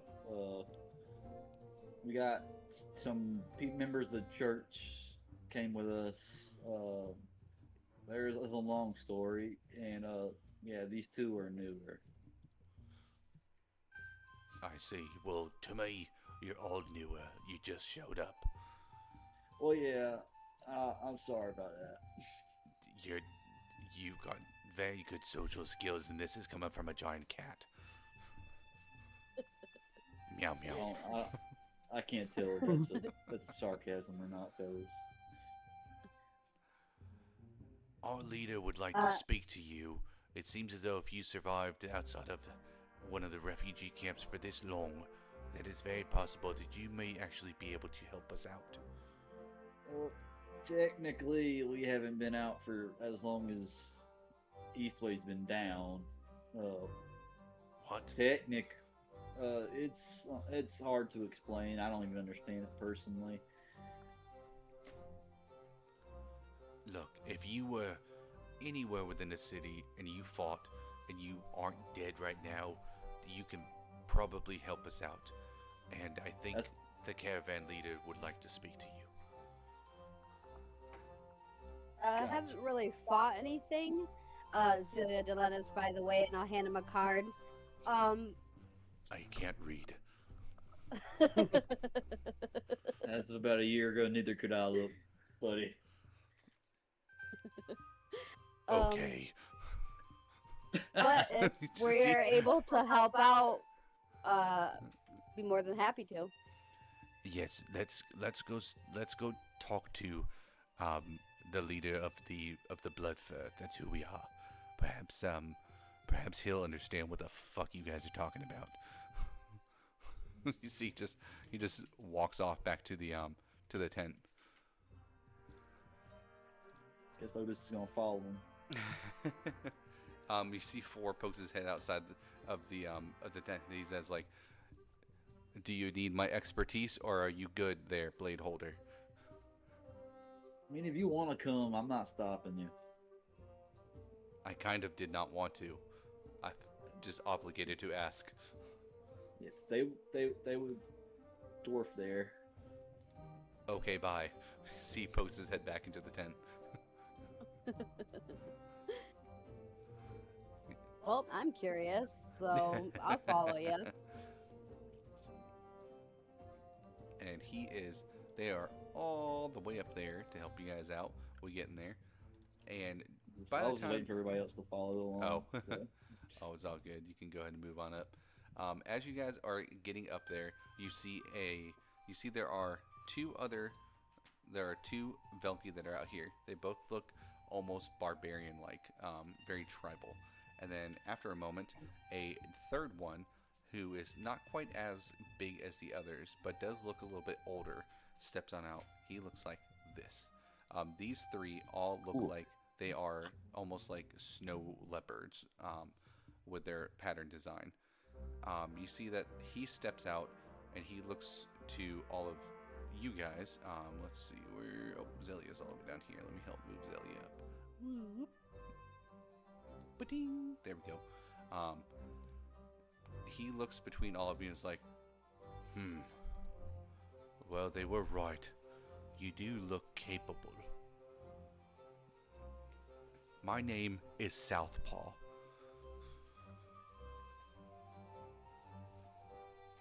Nice to meet you, Southpaw. I am the leader of the Bloodfur, and I have taken the time and the time of my people to help those in Eastway. Some of them I kind of wish I didn't. You see his eyes kind of look over towards the circus and then kind of look back down towards Stead's tent. But it is my obligation to help. However, Between me and you, I kind of hoped you didn't help them either. well, it is against our way to leave behind those who have been welcoming to us. However, we have some serious problems that are coming up, and right now I can't really afford the people. I believe you may have already heard the whisperings of that the Tarnished Order came to the camp a couple days ago, questioning us about the priestess that I now see is here. Don't tell them we got her. We I'll have tell you. no intention of telling them. I just want to make sure. They came Because- by asking about two things. They were looking for a priestess of Itrix. Specifically, they were looking for somebody of a Brightwood name. I do not know if that's who you have, but I'm assuming so. From Eastway. They were also looking for a sword that they said was of immeasurable power. If we had them in our possession and we did not give them to them, they would eliminate all of us. We fought some. They eventually searched through the camp and they found neither of what they were looking for. But they did take quite a few of our members back with them in order to question them. I need help getting these members back. Oh, If you are able to help us, then we will keep the priestess safe here while you are gone. They have no intention of returning to our camp, as they believe that what they are looking for is not here. that could be useful for us. Yeah, I think as long as I think everyone, well, at least I can help you. That's about it. I can offer my aid. Is this a dangerous mission? I mean, yes, you would be breaking a bunch of the Velki, the blood fur, out of whatever captive holding the Tarnished Order have them in. From my scouting records, it's nothing huge at the moment, but they do have some people. I'm just a simple circus performer, but I picked up some skills on the road. I'm in. You, you see Otis out of your shirt. You see sausage. Woohoo! Yeah, I didn't forget about your little buddy. Which the other guys have not seen yet. You guys see a gnome that looks way more nice than any gnome you've ever seen before, in terms of being friendly and not trying to stab you in the kidney, specifically. You see he pops out of Otis's shirt and just, and then just disappears back into Otis's shirt. You want a pickle? No. I don't know. So Oh. I'm sorry. Arca's gonna buddy. look genuinely confused and then just say, I go where Zelia goes. I'm in. Well, that's all of us but Torvin, but I'm pretty sure Torvin's gonna go wherever we go. V, all of a sudden standing right next to you, is once again 4, and he goes, I go where the blade holder goes. And yeah, of course, Tin Can over here, but He keeps jump scaring poor V. One of these days, poor 4 is just gonna get like blasted. just wait until I get fire blade. It's funny because Otis is the blade holder, but he just keeps appearing next to V, and he's like, I'm here too. How tall is 4 again? He He's is tall. 6'7". Yeah, Okay. something. Yeah, something he right around there. really does tower over me. No, I have a note. I probably noted down how tall he was. He's pretty tall, and he's made out of nearly I solid did not. metal. He's taller than Otis, He but is he can taller make than himself Otis. short. Yes. Short. Every now and then, whenever Otis looks up and realizes that he's taller than him again, you do just hear a hissing sound, almost like hydraulics, as he makes himself 1 inch shorter than Otis. Incredible. This is always how Mis- tall I was. Mr. Southpaw, do you know how many men were at that camp? Or men, women? I'm not trying to. Just Knights of the Order. I do not know how many are there. I do know that they had a larger group that apparently left out about 6 hours ago, heading off in another direction. They've left some there with our captive members, but we do That not could be know a- how many. That could be a benefit to us. Where's this camp at, and how far away is it? This camp is towards the west, probably about 3 hours walk from here. Ooh. And how many of your members are taken? You know what? Let me look real quick. I know exactly how many. I know. Let me look real quick. I know how many. I have how many. There are at least 7.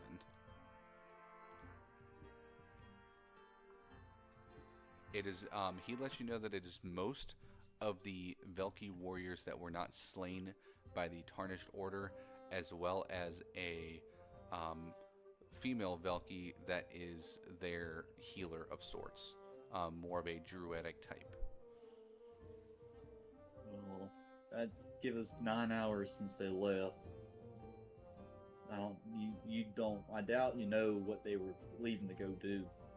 We do not. But We only yeah. had um, we had Biscuit over here. That's who this one is. His name is Biscuit. We had Biscuit over here. He was going to scout.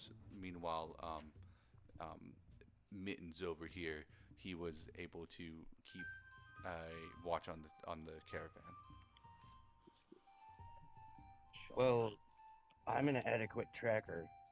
I could take point on this mission if you're all okay with that, and I can move without being seen. Also, pretty well. If we need scouting. I mean, I can go with you. I know enough to keep myself good. If you head There's a off lot. to the west, after a little while, you'll find that there is a worn-out trail. I believe it leads to what was once a old temple, perhaps a old temple of Itrix that has since been brushed down to ruins. That is where they seem to have set up camp. Mm. You'll head west for those 3 hours, and then head slightly northward for about 20 minutes, and you will come across these ruins.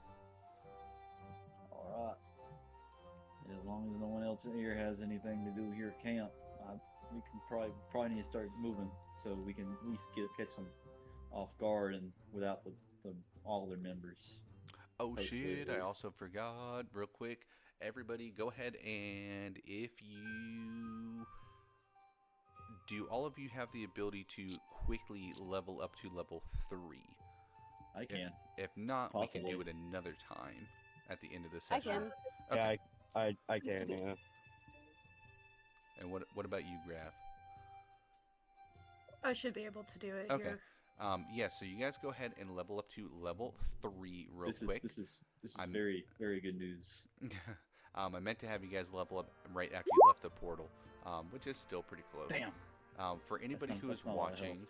the way that we do the level up when you have health 3, you just got barely below or above the threshold. Whenever I have the characters level up, they can either take the average for the hit points, or they can roll. If they roll a 1 or a 2, they can roll one more time and take that number instead. But if it's a 1 or a 2, they still have to take it that time. So you guys go ahead and do all of your cool, fun leveling up stuff. You can do it through the Character Mancer on the sheet. That's always the easiest way to do it if your sheet is on the Roll20. If not, there's usually auto leveling things that can happen otherwise. But you guys take a second to level up. Talk amongst yourselves if you got questions about what you're going to level up doing. The hard part Let me make is sure I don't need to figuring level out. up 4. No, Hard 4 part's is a figuring level out. 3 fighter, so he's good. Figuring out what I want to take for my spell. 4, by the way, his fighting style that he took is the fighting style. He's a fighter. He took the fighting style Protection. So when a creature you can see attacks a target other than you that is within 5 feet of you, you can use your reaction to impose disadvantage on the attack roll. You must be wielding a shield. Currently, he is holding his. He is not holding his shield currently. He is now holding his shield.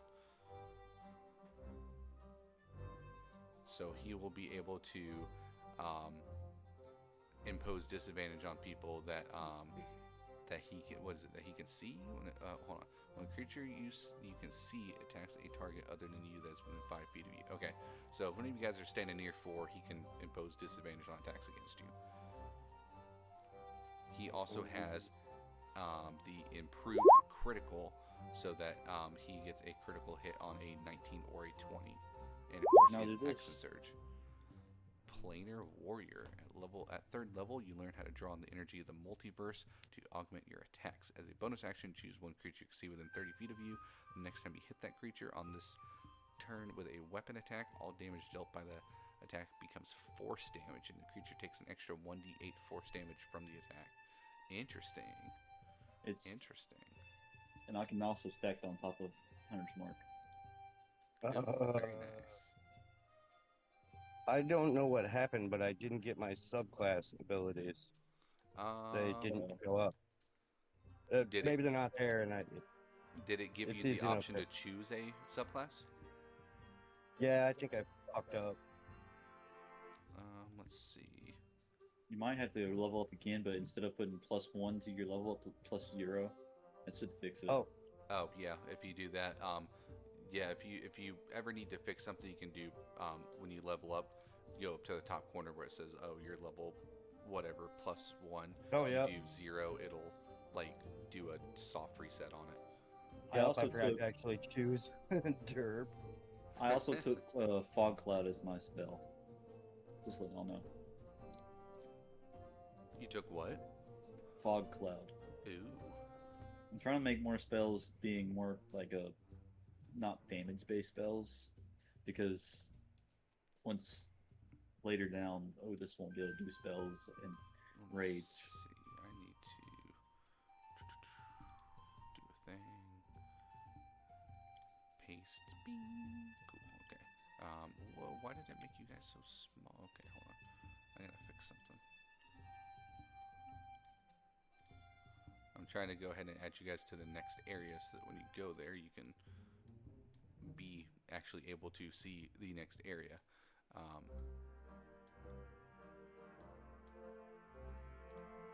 boom, boom, boom, boom. Stick you guys all back right there. And cool. Now, once you guys go to the next area, you'll actually be able to see when you go in there. I'm going to give you guys just a second to finish leveling up, and I'll be right back. Everyone kind of take a little 3-4 minute break real quick. Copy. But yeah, if y'all didn't know that Otis is a ranger, Nice. just letting y'all know. I know there's 2 new people here, so they don't always know. We're taking a break. I'm gonna go grab a drink real quick. Epic.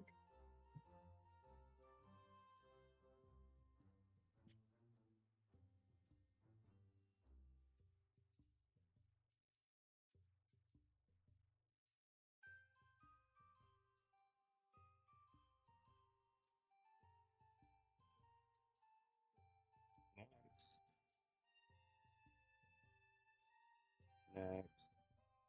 Next. It won't stick. Uh-oh. It's. Make It sure says you're I not. won't. Oh, go ahead. Make sure you're not in like the pop out for you that's in the basic. In oh, I don't know how to explain it. Yeah, I don't know anything of what you mean.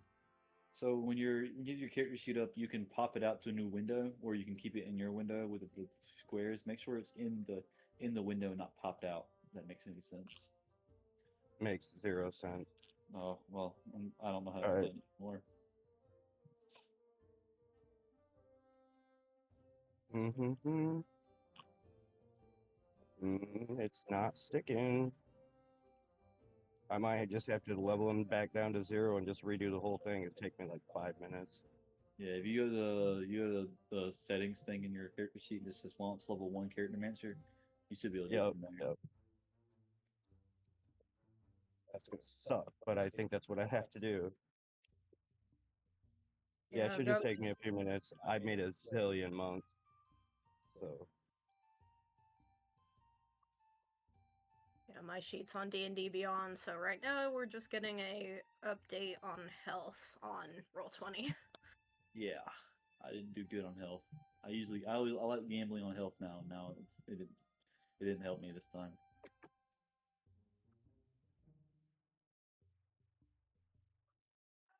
mm-hmm. I'm gonna All laugh right, if I'm I gonna am end up back. doing it. So Welcome back. you guys take the time to get resupplied if you had any ranged weapons and stuff like that. You can resupply, you sharpen up your weapons, you clean up your armor, stuff like that. This will be essentially the long rest that you guys took while you were leveling up. And the sun starts to set by the time you guys leave out. As per usual, 4 is able to actually provide light for everybody. So he provides 20 feet of bright light and 20 feet of dim light. So you guys will be able to see as it gets dark without having stuff on yourself. since I know some of you are human and you can't normally see, I assume instead of torches, you guys can also have lanterns that you attach to you. That way you still have access to your hands as well. Wait a minute. Yeah. I also admit a little bit of light because I have fire for hair. Why? I shouldn't. Sorry, I'm What? talking to myself. I have to speak to Yeah, animals. something supremely fucked up here. There we What's go. up? Never mind. Never mind. I forgot to. Yes, it's not. I had to. Gosh darn it. I had to level back to level 1 because I accidentally skipped my subclass and now it won't rebuild my character. Oh, jeez. Um, That's you why. might be able to exit the character mancer and I just did. okay. It gets to building your character and there's no load bar. There's no nothing. Oh, right. Hold on just a second. Let me That's why I love do 2014. let me see. Let's see. If I do this and I do back, I can't believe I made the initial mistake. Who forgets your subclass? so I'm gonna push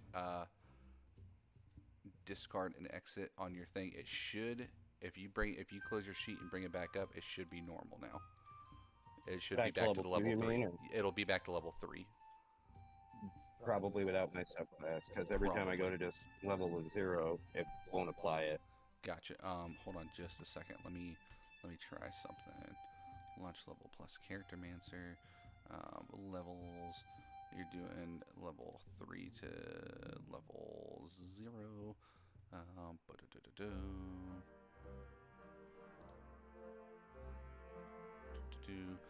It's your Montastic Tradition is what you need to pick, right? Yep. Which one did you want to go with? I didn't want to tell anybody till it happened, but open hand. Open hand. Okay. I believe I can select it for you.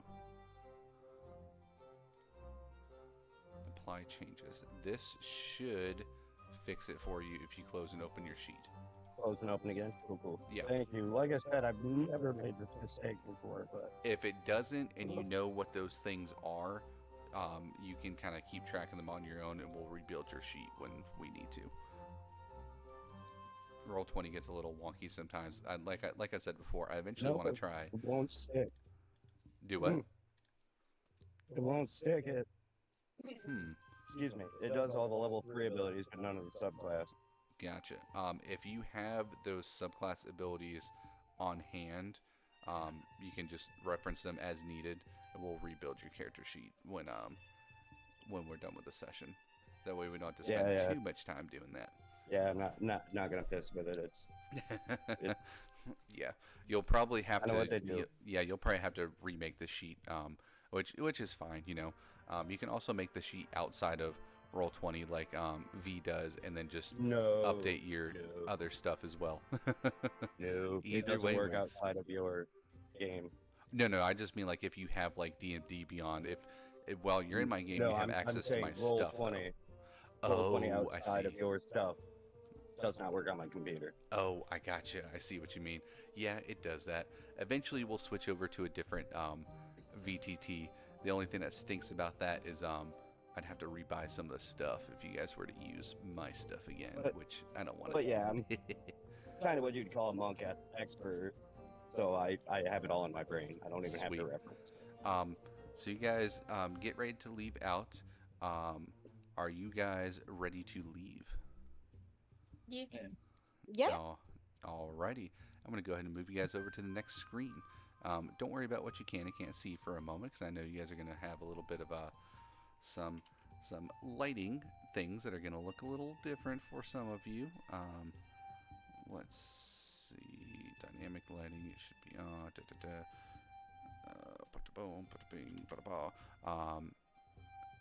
That's weird. It's not showing the dimness of the light. So you guys travel. Your travel is mostly kind of boring. There doesn't seem to be a lot of going on in between here and where you guys are going. You don't run into any other Tarnished Order people. You don't really run into any other refugees. Seems as though maybe if there were other survivors, they went in a different direction.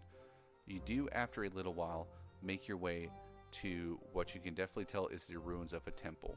You do believe, just like they said, that this is a temple that was once a temple to Itrix. As you guys get there, it is getting dark now. The only light that you really have, I'm actually going to lower the light that 4 is putting off, so that oh, that's why I didn't update it as bright light and regular light. Okay, there we go. Now it should be a little bit better. 4 is glowing, a slight change in his color, and you guys eventually get to this little intersection right here of a road that leads up to the temple. And good golly, you're making it so fucking pink. Yeah, again. It's dark, and currently I'm going to say you guys are a little bit further back than you actually are. I just don't have any map that's back there. And you guys can see that there is what appears to be a graveyard off to the side over here, and then a large temple that is off to the side over here. There's also some more stuff that is off over this way as well. This pathway leads only to this little, it's almost like a valley, but it's hills on the outside of it instead of mountains, so that this is the only way in and out of this temple area.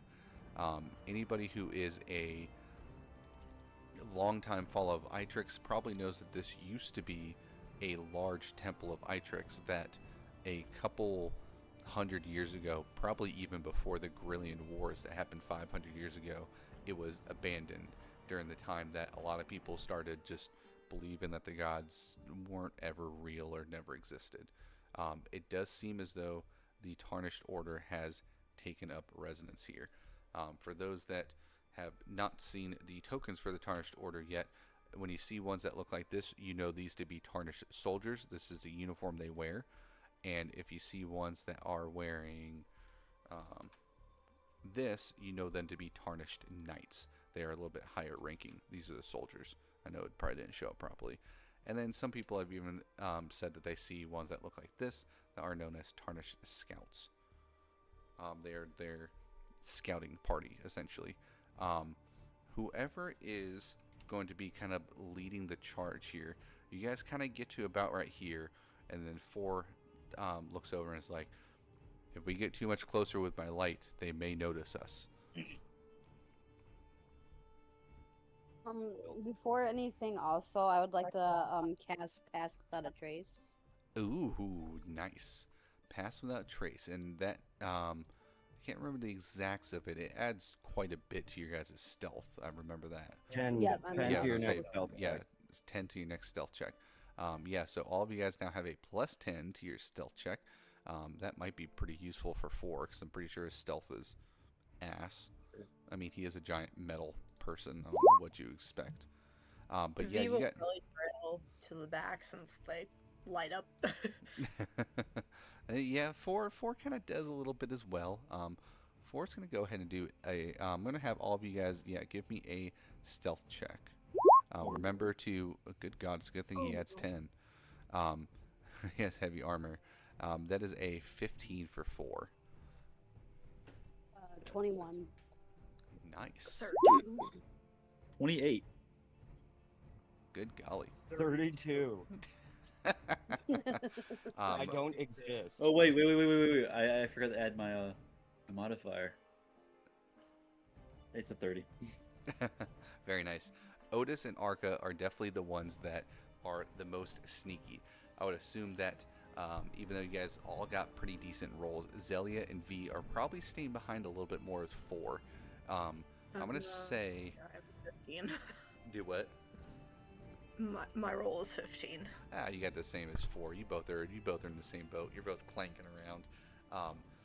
So Otis and Arca, you guys can get about as far as you can while not being able to see. It is dark here. Otis, as you're kind of going off to this way a little bit, you do notice, of course, that there is a graveyard off this way. It looks as though go ahead and give me a perception check. Same guys that we're using. That is a 16 plus my perception, which is a 19. A I think 19. I can. With a 19, you were able to tell that it This will looks be as though Otis's. these tarnished scouts here are kind of digging at some of the graves here, kind of for amusement and for, excuse me, for, god dang, for trying to find some stuff. They seem very focused on that. There's also a couple soldiers that are kind of guarding the edges of the fence around there. For Arca, all the way over here, you're getting to the point to where you're no longer getting light from 4 because it's a little ways away. I will say that if you want to try to light a lantern and kind of have a little bit of vision but still be a little stealthy at the same time, that you can light it and it'll just be a little bit more dim than usual. That way you are able to see.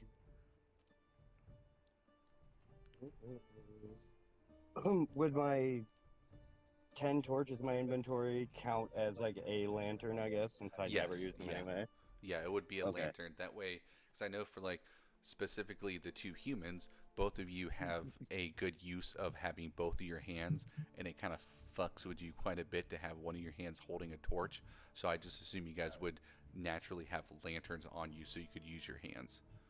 So Arca is going to take that scarf that he wears around his neck, and he's going to kind of tie it around so that he can give just a full of light so he can barely see. Sort of like a flashlight.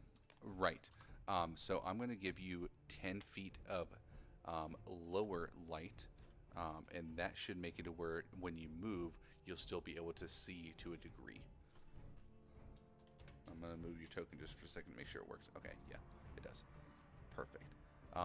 And where you are right now, there's a statue that's on the ground that is a statue that used to be Itrix that has long since fallen over and mostly crumbled to dust.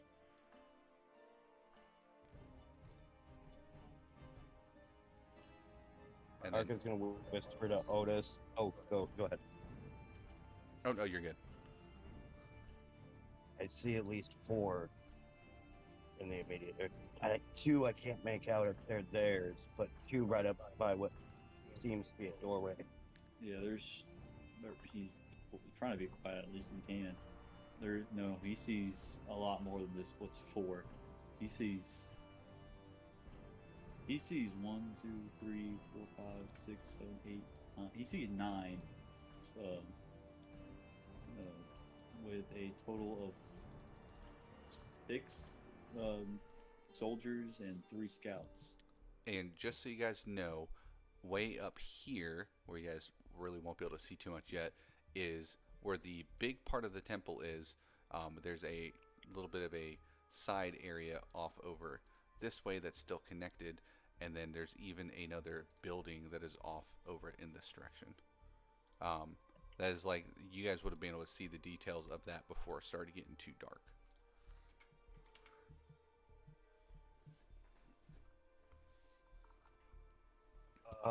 I guess Arca will whisper to him again.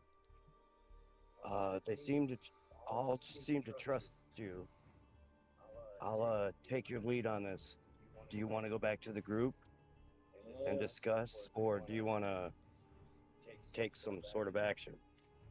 Yeah, it might be better to see what everyone else wants to think before we do anything. Oh, I see another one. Before we run into a suicide mission? Yeah. There's a lot. There's at least 11 of these fuckers.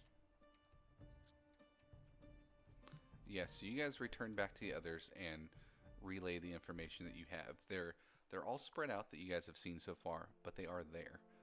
These appear to be soldiers that were in fact there at Eastway. They're not super clean. Some of them may even be injured. It's not like these are a fresh batch of people that have just come out here, from what you guys could see. They appear ragged. Yeah, there's 2 on the little side entrance over there to the left. We all can see these 2 up here. There's actually one in this corridor between those 2 doors, and there's I think I can't remember.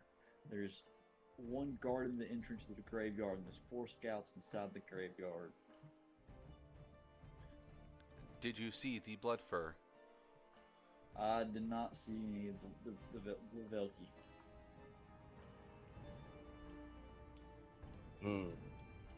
If we can silently get past those 2 up front, that appears to be the entrance. I can. Do we have archers? I have a bow. I have a hand crossbow. You see Four What? raises his hand that's holding the sword, and you see after a moment it changes into a crossbow. I have a crossbow hand. Excellent. We could, or I could also send out some fog and kind of conceal our movement. And we all stick together close enough we might be able to slip past them. But I doubt it. I'm not gonna lie.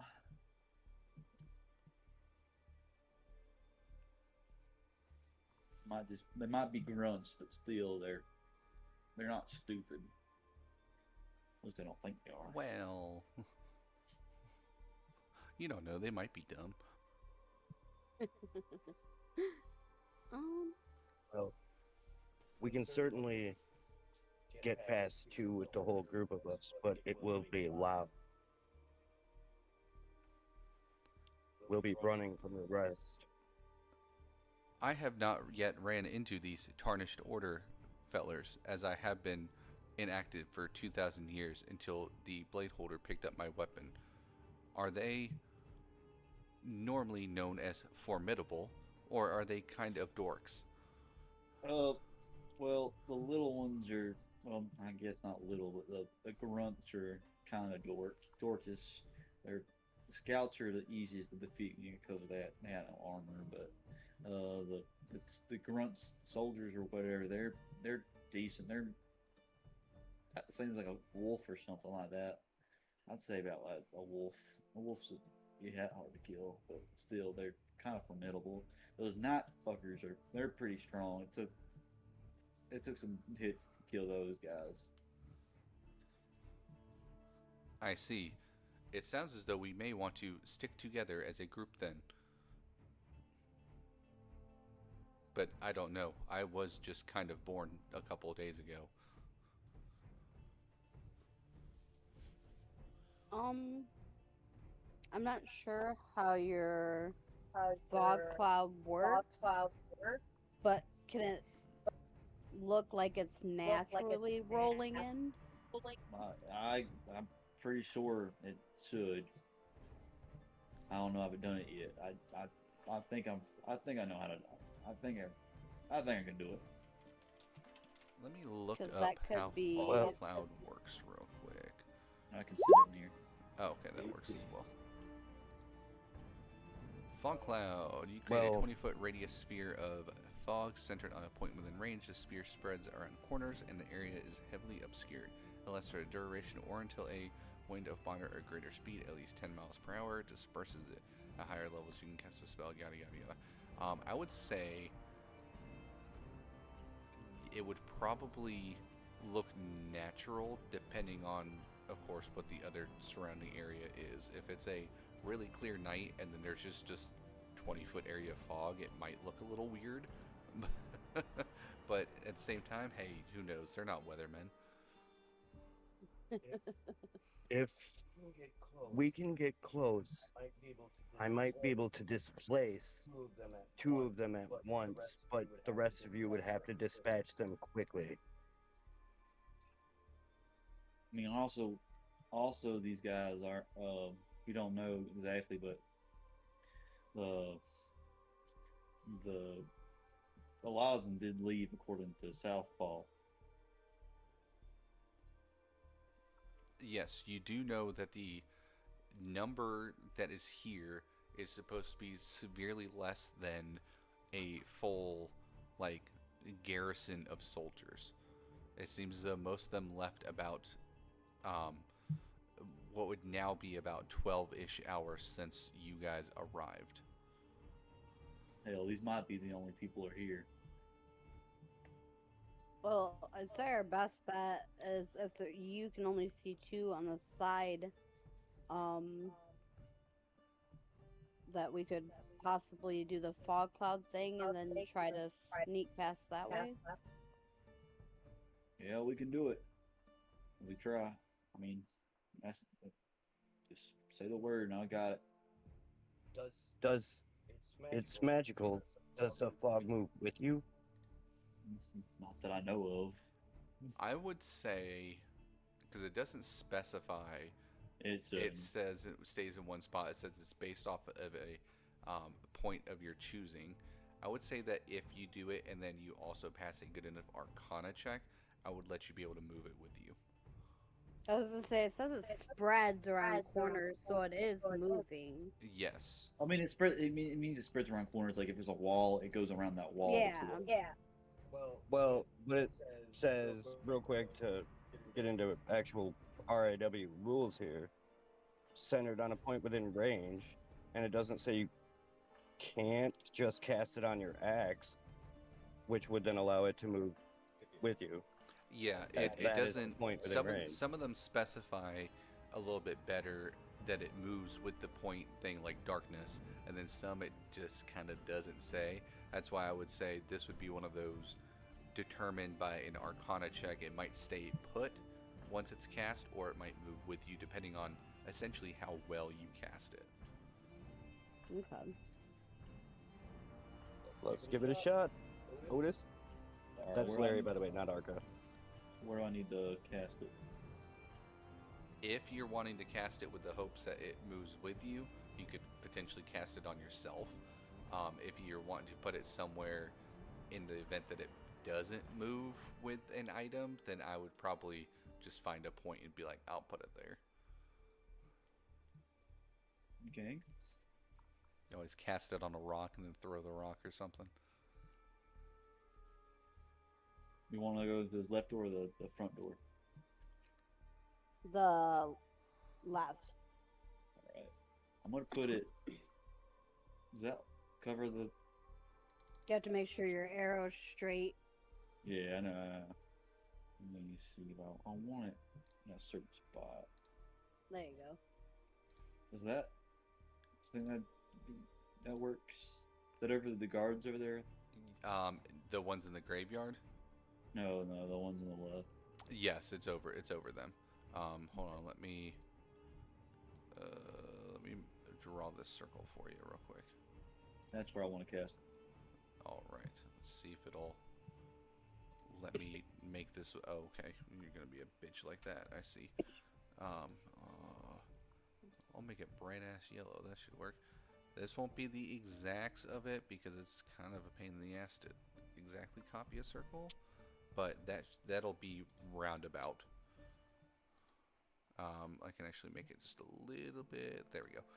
So anything within inside this yellow circle will essentially be under the fog. Whoa, Jesus. Okay. That's not going to do it. There we go. I forgot to just make it see-through. Anything within this yellow circle, I'll say will be under the fog. If you'd like, go ahead and make a Arcana check to see if it will move. Well, you put it on a point that's in the ground, so it's not going to be able to move. But that's okay. You don't have to worry about that. You cast fog, and slowly as the night carries on, I'll say this probably takes place over a period of about a minute or two, just so it seems a little bit more natural. This heavier fog comes in. You do hear the clanking of some footsteps, as it seems as though some people are moving a little bit further out from their destination or from their normal points, so they can try to get a little bit of a better look, but they're not going too far out. They don't want to go too far from the temple. But you guys are now within the fog, and I'll even say that this fog will help secure Four's light, so that if he starts moving around, it's not like your fog with a giant night light on the inside of it. Alright, fellas, I guess let's move. Alright, obviously we're still sneaking. Yes, I will say that as long as you guys are within this fog and are wanting to sneak, that you'll be good for the moment, based off the perception checks that I rolled off screen for them. Everyone should probably They stay weren't the together. best. I will say that once.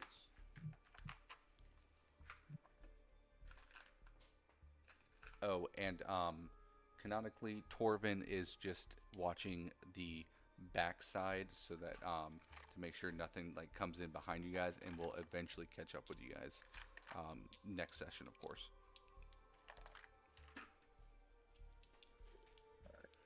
We're gonna try to. Oh goodness. I'm gonna put 4 right here so you guys get some good little light sources. And of course, yeah, you guys see that there are, of course, so right here is like a ledge, so you'd have to climb up it. The stairs kind of lead up to right there. You do see that there are a couple soldiers that are walking around right here in this area. If you guys want to try to do anything to them, I would have you guys give me another stealth check before you attack any of them to see if you remain stealthy while you do your attack, essentially. We'll move inside the building, or Do we want to just sneak by? we can either do that, or we probably gonna have to kill these guys. But having the soldiers, the blood for soldiers might make it a little easier. Might be better to sneak for now. Yeah. Fine. Deal with them. It will be loud. Should I use my hand crossbow? It's not actually a hand crossbow, it's a light crossbow, but it is my hand that is turned into a crossbow. No, not yet. Wait Okay, until bye. at least we. Oh, okay.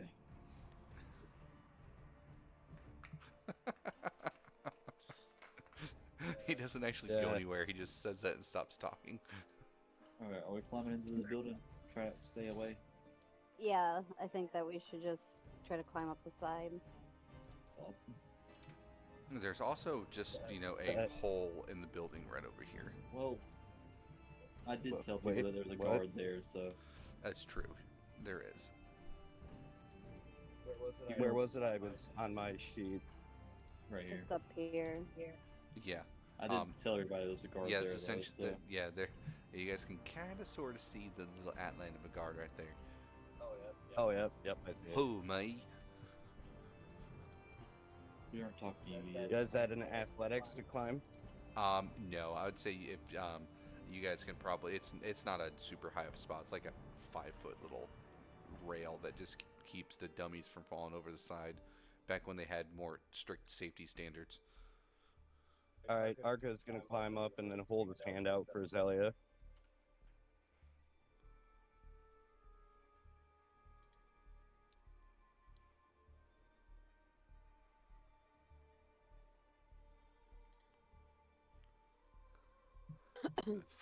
Four is gonna watch his interaction, and then he's gonna climb up after they do and hold his hand out for V.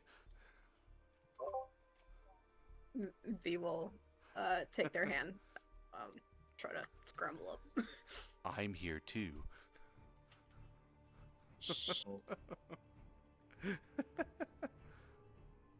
Otis is gonna whisper, there's 2 more knights right in front of us. They're on the outside of the fog. Oh well, probably can't even see them through the fog. I'm lying. Yeah, you'd be able to see fine. It's your fog. Okay. How long does this fog last, by the way? It says An hour. An hour. Okay. Until my concentration's gone. Yeah, concentration up to an hour. Okay. There's actually 3 guards now that you move a little. 3 knights, 3 soldiers. Does anyone have anything they can throw And we or distract with? And I can throw We an could arrow run for via it. my hand. It is a crossbow. I don't think that's loud enough. Something flashy, maybe. I have a light cantrip. How far away can you cast it?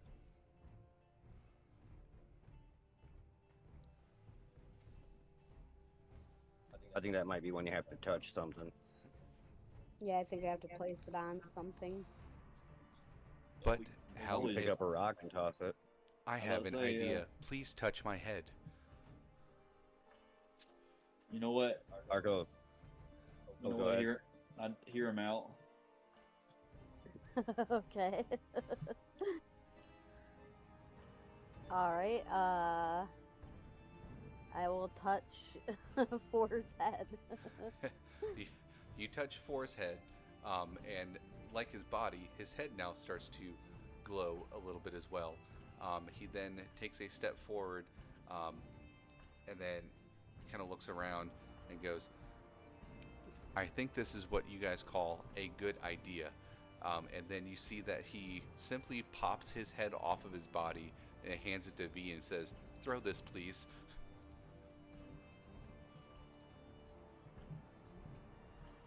Not very strong, but okay, let's go. You got this, V. Do I need to do a strength? Yes, I'll say do a strength check and then kind of let me know where you're trying to throw it to distract You want to with switch? it. You want to switch spots with Otis? He'll let you. Okay, let me double check my. Yeah, that or you can move in front of 4. Either way works. Where are we like aiming to throw it? I'd personally try to put it in the left corner so we can go this way. So Like- kind of like Yeah, in west. this area. Somewhere Yeah, in there, either yeah. north or southwest. Yeah. Okay. Just so we can go past these guys. Strength. Hey, Ford, while when you get thrown, can you start singing a little song for us? It might help. I can make Um, noise. I only rolled a 12. All right. But yeah, I'll try to throw it that way. Let's see. So, assuming that I'm going to assume that you're kind of in the same area that Otis and them are, because you're kind of flipping back and forth. That's Yeah. about 17.5 apparently feet. We'll say it's about. That doesn't make any sense. We'll say it's about 20 feet. I'll say with a 12, you are able to throw it to probably about 10 feet. So it's going to land right about here. You see that right as you throw Four's head, you just hear him, okay, bye. And let's see. Doop-a-doop. Let me. This little tiny one, that is Four's head. You see that after he lands, his mouth just opens up slightly, and you hear a perfect recording of Otis's little gnome partner, Sausage. You just hear, and then just a loud screeching sound that is just god awfully loud.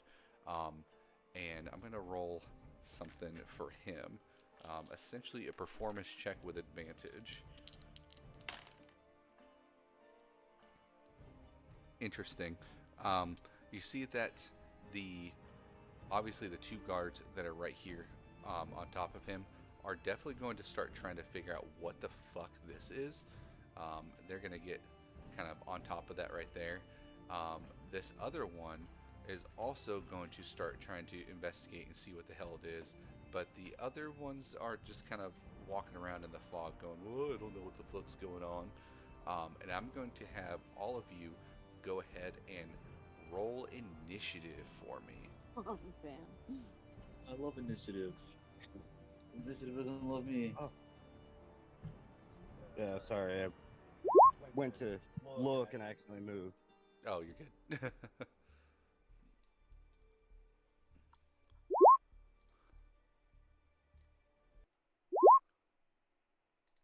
Oh, hell yeah. And V, what did you get for your initiative? I got a 3.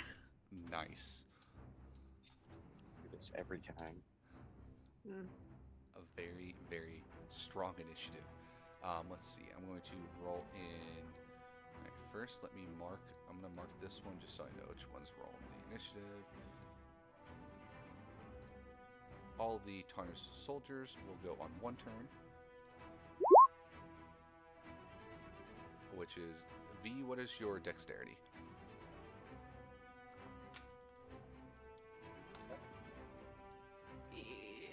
My dex is a +2. Okay, so you will go.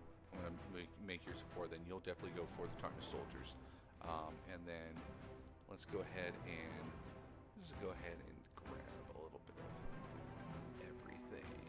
We're gonna have these guys roll as well. And god damn it, let's see, they're a +1, and he's a +1. Oh shit, roll off. Okay. I have a red dice and a blue dice. Which dice do you want to be for? Blue. Blue. Blue, yeah. All right. Yeah, he seems more metallic. Okie dokie. So it's going to be the Tarnished Scouts going before 4 then. 12 versus 5 for the roll off. But these guys are now distracted by 4 quite literally metallically screaming. And they're all like, what the fuck is that thing? As his glowing head is over here screaming while his body is just standing there. I'm going to make the light coming off of him a little bit more. Boom, boom. Off of his head at least. There we go. And you guys do see that there are some more stuff and everything. Zelia, it is your turn first. Thor's body is just going to kind of wobble a little out of the way for the moment so that he's not blocking the way for anybody else. And you can go when you are ready.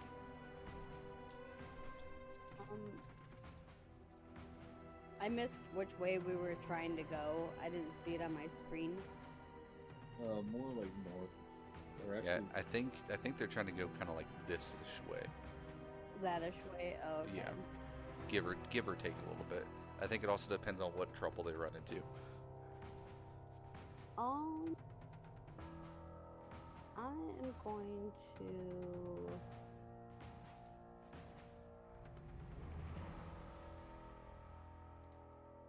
Hold on just a second. My thing is being super slow. Yeah, welcome to Roll20.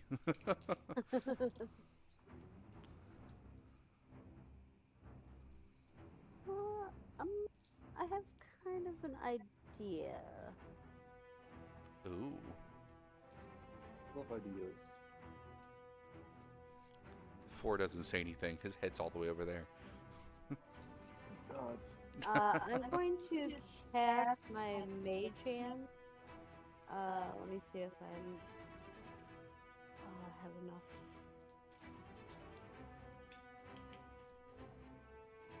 Yep, it's within range. And I'm going to cast it over For's head and start moving it further up. How far do you think you're able to move his head? I'm not. Let me see. It says the hand vanishes if it is more than 30 feet away from me. Let's see. So at your current And I can space, assuming that you don't move, carry 10 pounds. you could move it as far away as to roundabout here, from where you're currently standing. Okay, I'm gonna do that. Alrighty. You see this magical hand pluck up For's head by the skull, because that's all he uses, the head, and just starts dragging him away, and he just goes, okay, bye, with a question mark.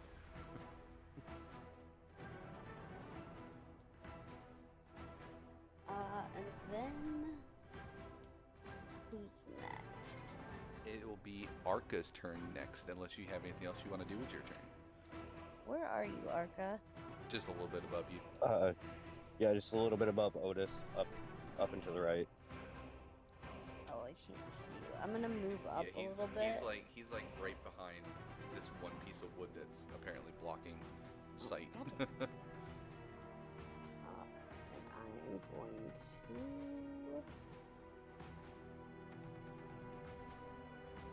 Yeah, if you were to move to, I think about right here, you should be able to see him. Ouch.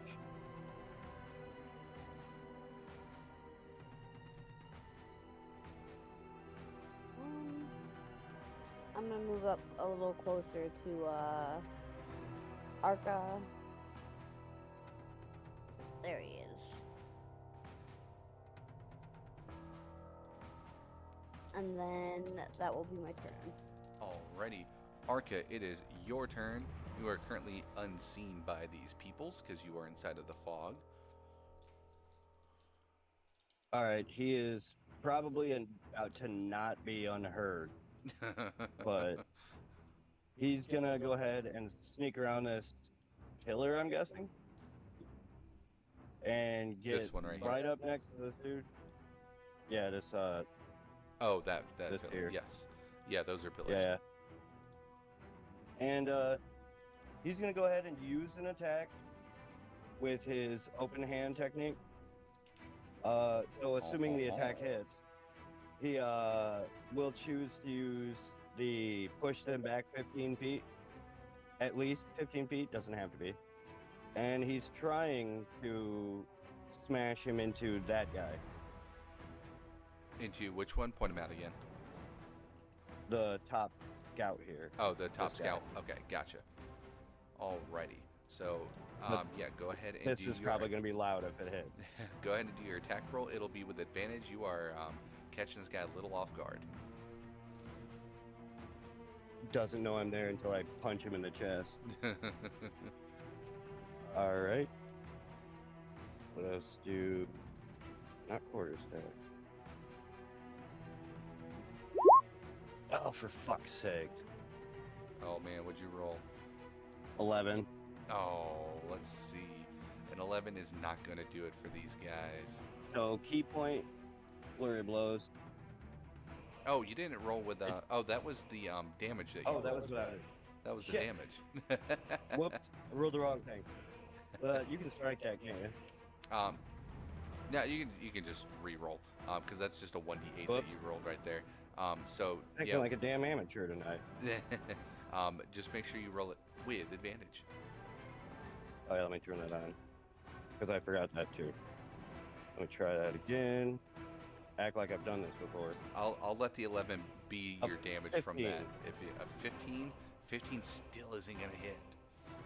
Then now key point flurry of blows. Aha, there we go. Let me mark off the key point. Shit here. Boot.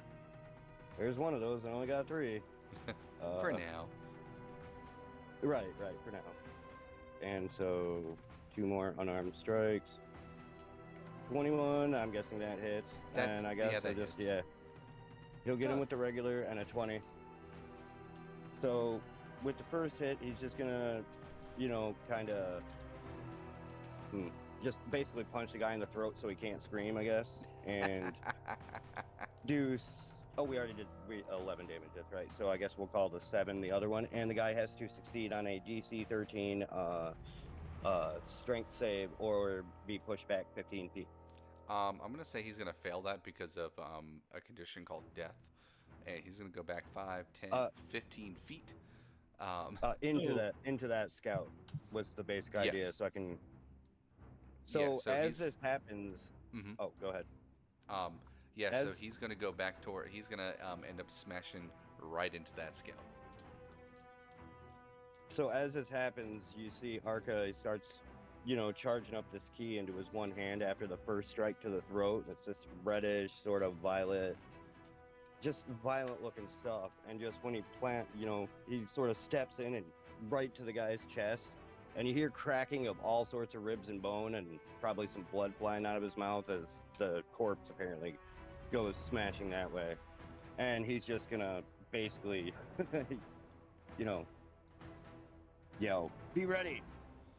I'm gonna say that since the first strike you did, the 11, was enough damage to kill him, that with you sending him backwards, the 7 from the other one is the damage that's done to this scout when it smashes into his body. So then all of a sudden you just see this corpse smash into this scout right here. I'm gonna have the scout do a little check. Oh, he did pretty good on that. I was gonna see if he went prone. He does not go prone from that. I guess he's nimble enough. But you just hear the scout, "What the fuck was that? Guys, I think somebody's here."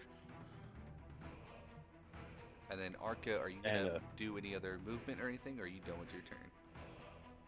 For right now, since I can't see too far ahead, don't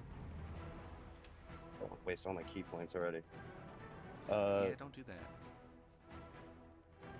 Yeah, he's gonna go behind this pillar, and I know he can't do it as a bonus action, but he's gonna attempt to like hide, or at least stand Gotcha. behind it, Well, sort of be out of the way. you will have some cover. I do use the cover mechanics. Say depending on what angle it is, you'll get either a +1, 2, or 3 to your AC from different things. At least for range things. If somebody's right on you melee, maybe not as much. It is going to be these scouts' turns next. Oh, real quick, Mhm. there was a loud shockwave when he did this hit, but it could potentially have been thunder. Oh, it could have been. There's also a mechanical head that is screaming, so you never know. It is going to be this scout's turn, the one that just got hit first. I'm going to have him do a little check. Oh, goddamn, he rolled really good on that. He is going to move up this way as if he is trying to investigate what the hell that shockwave was. He could tell it kind of came from this direction. He's close enough. And thanks to your light source and him being inside the fog with you guys and this incredibly good ass roll he did, he's going to try to do a light crossbow attack on you. I'm going to say with the angle that he is when he first sees you, you're going to get a +1 from your cover.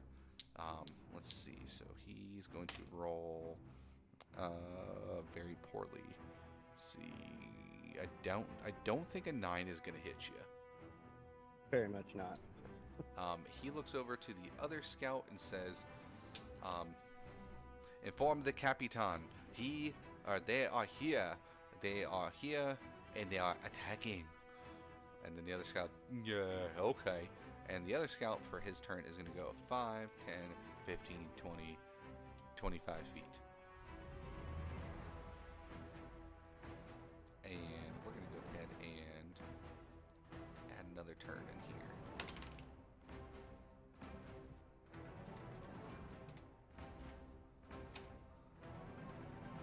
And it won't be until later, though, so don't worry about it.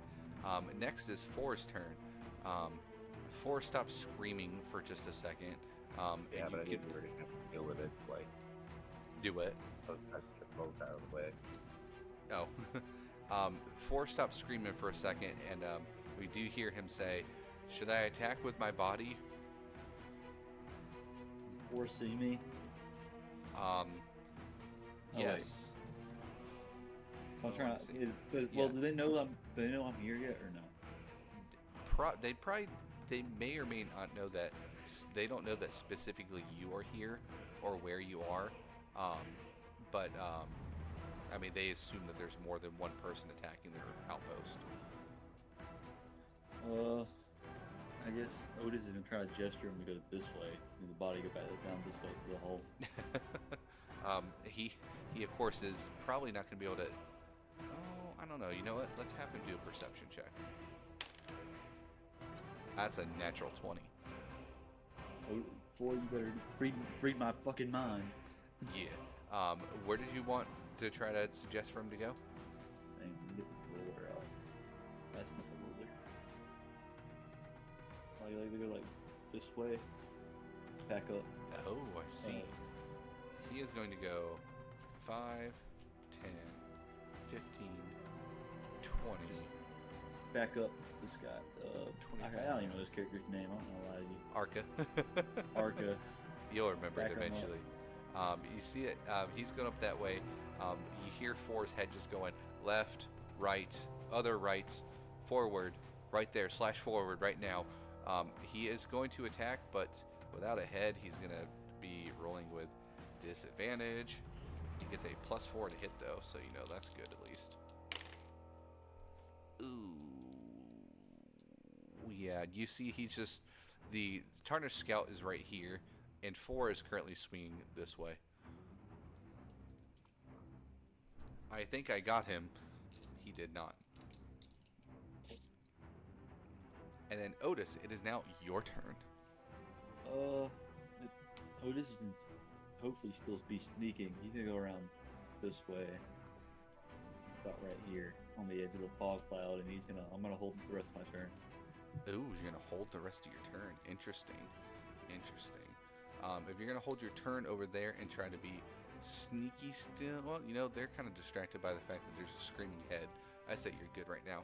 V, it is your turn. You'll be able to move within the fog as if you are hiding until you make an action. Okay. Do I have any indication if the two guards behind me can hear what's going on? Ooh, that is a good question. I was wondering if one of you guys were going to ask. Go ahead and give me a perception check with advantage.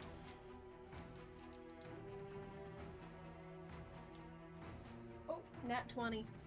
They most certainly do. But it Okay. does not seem like while you're looking at them that they are going to actually interact with you.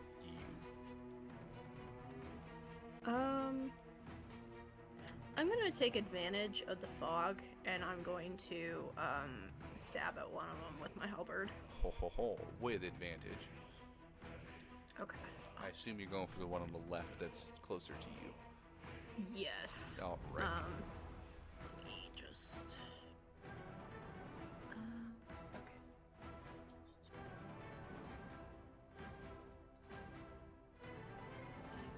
That is a 23 to hit. A 23 kind of hits. Wait, roll damage.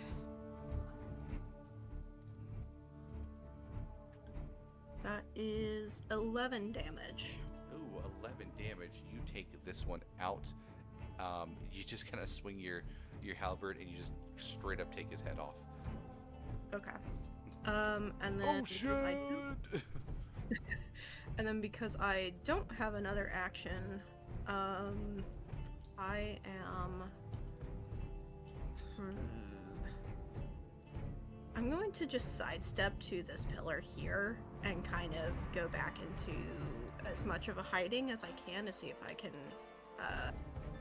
attack the other one next round. Gotcha. Alrighty. It is now Tarnished Soldier's turn. I was wondering if anybody's going to remember that there's two of them standing right behind you guys.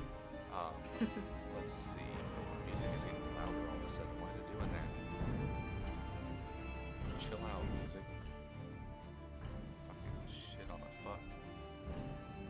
Let's see. So the first ones that are involved with you guys, these three that are up here, one of them, not having any idea what the fuck is going on, is going to run up to Four's head and is going to take a swing at it.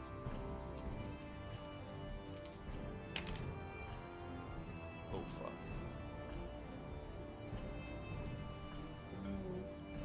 Okay, let's see. Where's these soldiers? They have. Yep, there it is. Where are my d8s? This is why I put a tape to my table. Yeah, and well, all labeled it. miners have a box that once had a pair of socks in it, which I know sounds weird, but the lid works as a rolling tray. Wow, that is... Alright, so he crit, but instead of rolling Otis one... is fucking dead. No, he didn't. He didn't attack Otis. Oh, not Otis. I meant 4.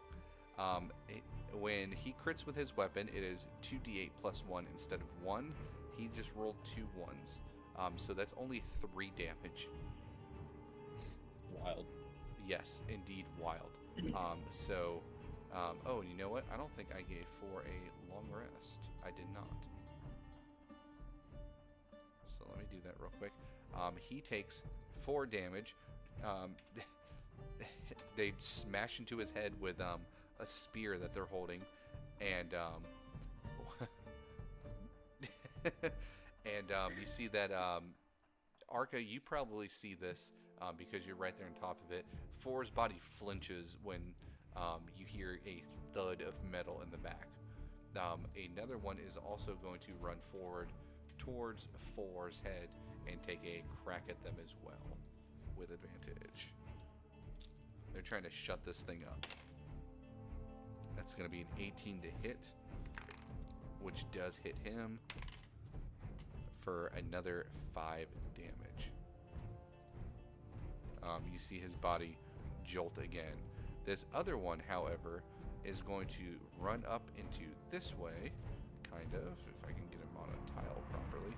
And I'm going to have him do... That was very terrible. He is going to run this way and then start coming down this way. He does not, however, see Zelia here and is going to keep moving as if he is running out, and he's going to run this way. As he's running past this way, Zelia and V, he does not notice either of you guys. He's trying to figure out somewhere to go. You guys have the potential to attack with, or do an opportunity attack on him. I would say with advantage. Otis, you were holding your turn. I'm assuming you're eventually going to attack these guys up here. I don't know for sure. But Zelia or V, Zelia or V, if either one of you want to, you can attack that soldier as they're trying to run out, presumably to get reinforcements. Absolutely. Yep.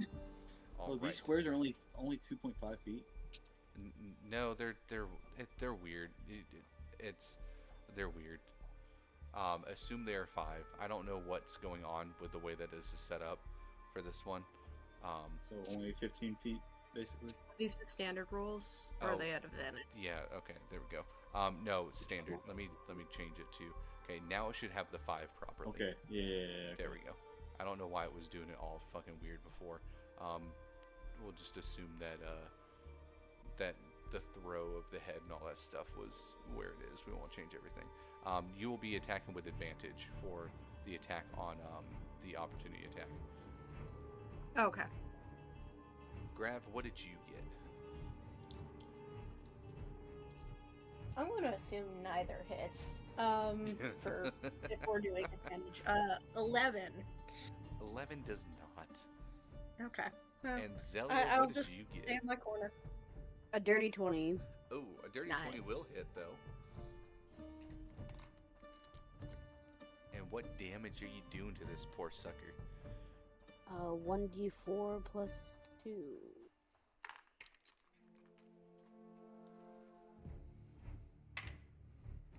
Go ahead and roll that for me and let me know what you get.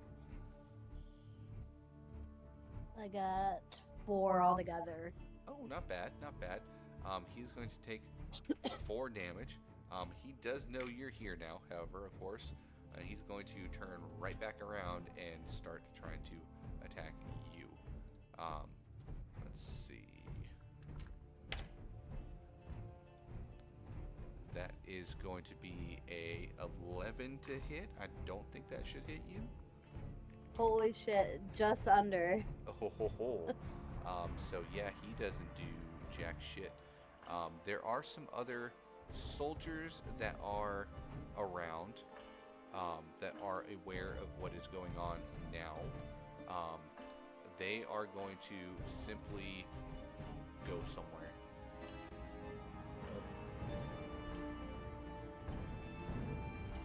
And then back to the, god dang, this is all these tokens are slightly off from a circle or from a square. And then Zelia, it is back to your turn. You've got one guy all up in your grill. Alright. My plan with 4 didn't work. I'm going to bring his head back to his body. Alright. 10, 15, 20, 25, 30. Oh, you get it close. You get it so close. He is 5 feet away from his head. Because you can move it, what, 30 feet? It just can't be more than 30 feet away from me. Oh, that's right. Yeah. Let's see. 4 is exactly 30 feet away from you. Yeah, you reattach 4's head to him, or you just kind of drop it back onto his head or onto his body. You see it kind of spins comically as it screws in, and his eyes light back up, and he goes, "I'm here too." And then I will spend a sorcery point Ooh, and use my meta magic to do. Oh my goodness, my page. Yep. Yep.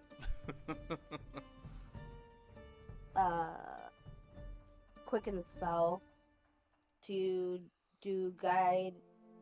What is it? Guiding bolt? Is that a cantrip?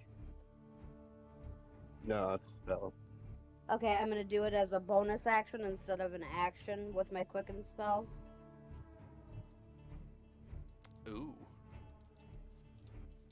So what will that do?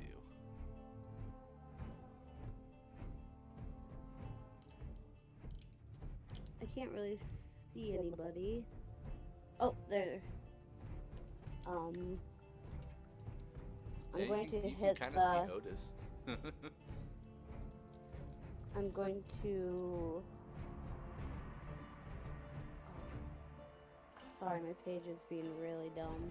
Yeah, it's all good. Sometimes you might have to reload it. I would also say, yeah, you can see Otis and V for sure from where you are.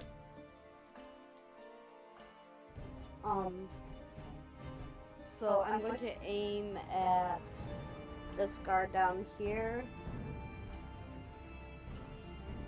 Uh-huh. And cast my guiding bolt. Roll for that.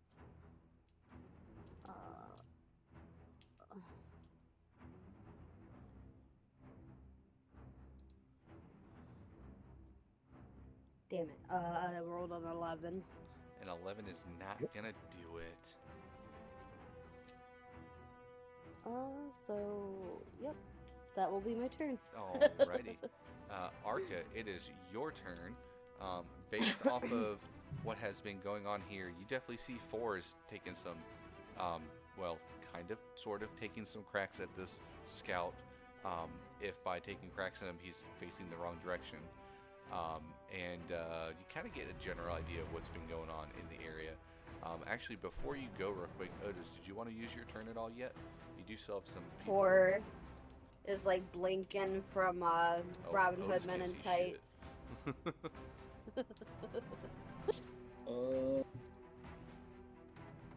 This is me holding my turn, right? Yeah, if you wanted to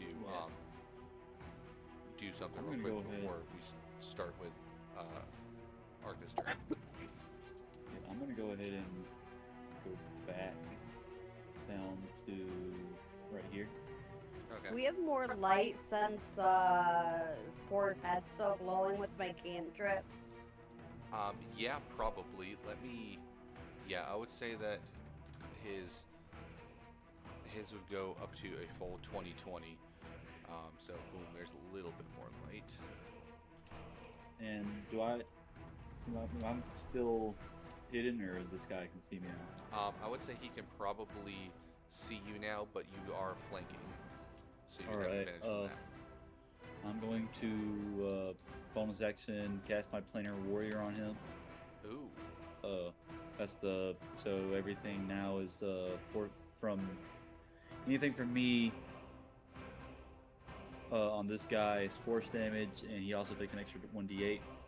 And is this a concentration spell? It's not a spell at all; it's a feat technically. Oh, okay, gotcha. So, Is it a and- concentration feat? I don't think so. This is not even concentration. No, there's no such thing.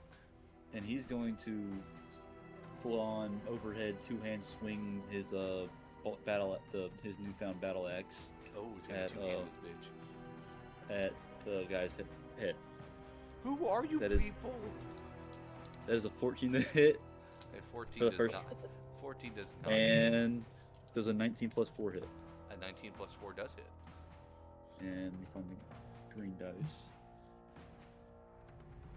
That is a whopping. And I gotta add the D8 to it. Give me a second. That is a whopping 10 plus 2 plus 7 So 12 plus 7, 19 damage.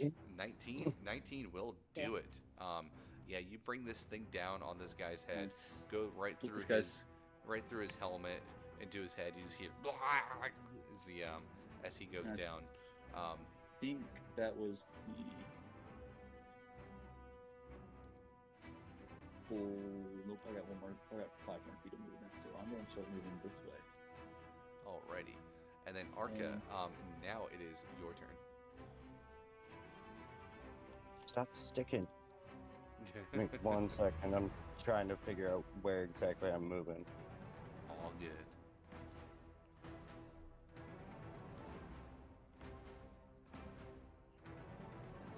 Okay, up by the entrance, what seems to be the entrance, there's one scout.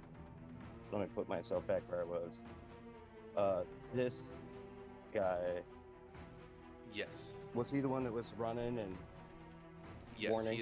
he is the one that was running. Alright. Arca's gonna run north 20 feet. And then run east 20 feet. Put him within 5 feet of that guy. Alrighty. Did you And- pass by the scout where he could get an attack of opportunity? It didn't show me the pathway. It just Yeah, I showed you did. pop up I there. did. Okay. I did, yeah. He's probably gonna take that. No, he's not. Disadvantage, right? Because of the fog cloud. I mean, he got a 4, so I don't think. Yeah, it wouldn't have mattered either way. He got a 4. He ain't doing Yeah. shit. Here's this whispered, fuck you. And, Indeed.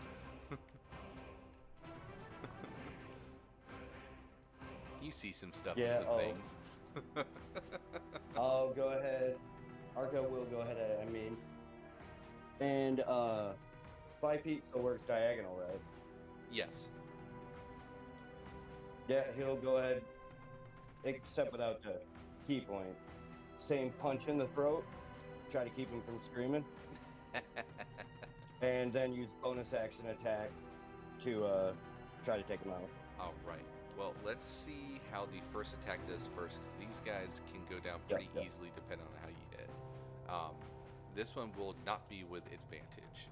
You are outside of the fog Yep. now. Oh shit, I think that's still turned on. Oh, it's all good. I think If, that's if it's accidentally turned on, you'll just use the one that's on the left. And 24, A 24 will hit, though. 5 damage. 5 To his damage. throat. Yeah. That hurts. You see, he was already in the middle of talking. He's like, and over that way. Yeah, I'm sure the other guy sees me, but what you gonna do? Yeah, he And- sees you punch him in the throat, and he goes, "Well, I don't know what he was gonna say. I can't hear him now." And he'll use the other strike to try to kill him. Alrighty. Actually, if he gets him, I got an idea.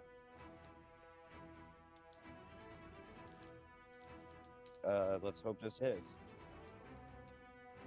13, that enough? A 13 will hit. And we'll see what kind of damage we get. 11. Oh, that definitely does it. He's dead as dicks. So he's gonna go ahead and second hit, sort of wrap his arm around his neck, snap it, Oh, and just tell this captain dude, oh, god damn it, quit moving, you. I'm gonna try to roll intimidation, and Archer's just gonna look at him dead in the eye and say, get the fuck out of here.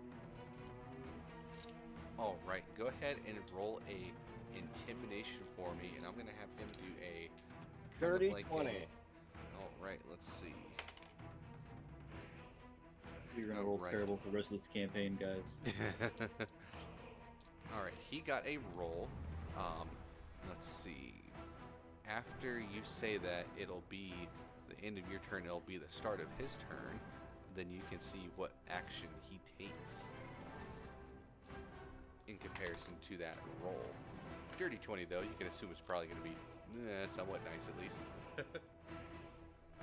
Um, anything else you want to do with your turn before you see this guy's reaction to your intimidation? I'm out of movement, action, bonus action. All I have is a reaction. So if he Alrighty. shoots an arrow, I can catch it. He shoots an arrow. No, you see that on his turn, he did not get a very good roll, but it wasn't a terrible roll. He's for sure startled and a little intimidated by you, but he's not super fearful. He's going to actually take a step back, and then he's going to take another step back and pull on a rope. As he pulls on this rope,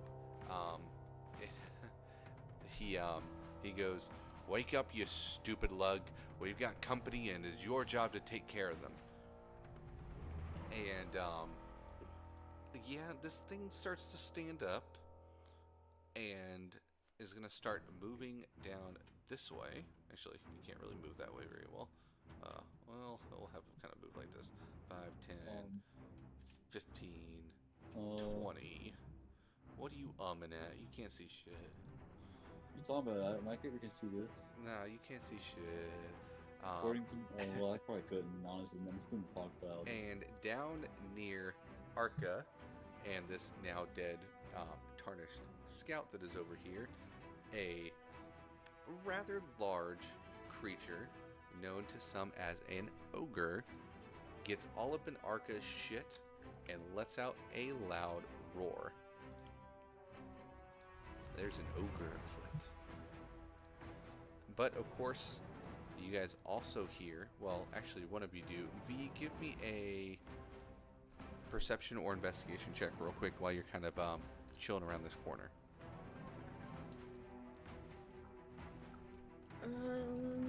You said perception or investigation? Yes.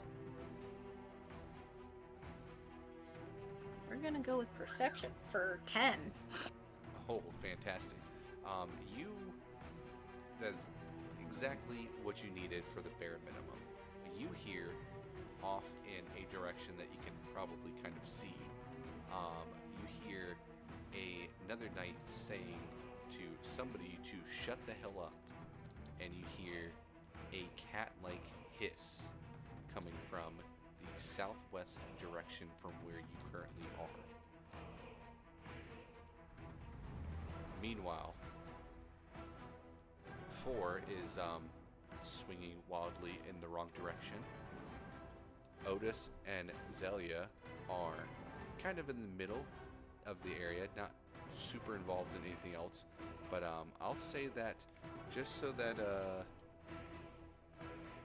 you can kind of see what the heck it is, I'm gonna move you for just a second, Zelia, and you see up ahead that Arca has an ogre face to face with him. You guys are still back. Okay, it's not gonna let me. I gotta like move you like. Okay, that's enough. I'm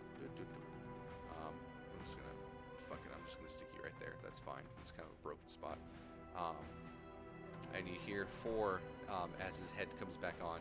He looks over and goes, "I think we may have a problem." Problem? Unless they have gotten smarter, they seem to have a ogre under their control. An ogre? Yes, an ogre. The last time I checked with my head, they don't feel good when they hit you. And that is where we're going to end today's session. Everybody put your dice down. That's the end. That is session 4. No, you just leveled up.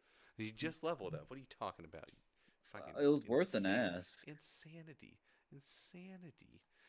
No, you do not level up, you fucking dingle dork.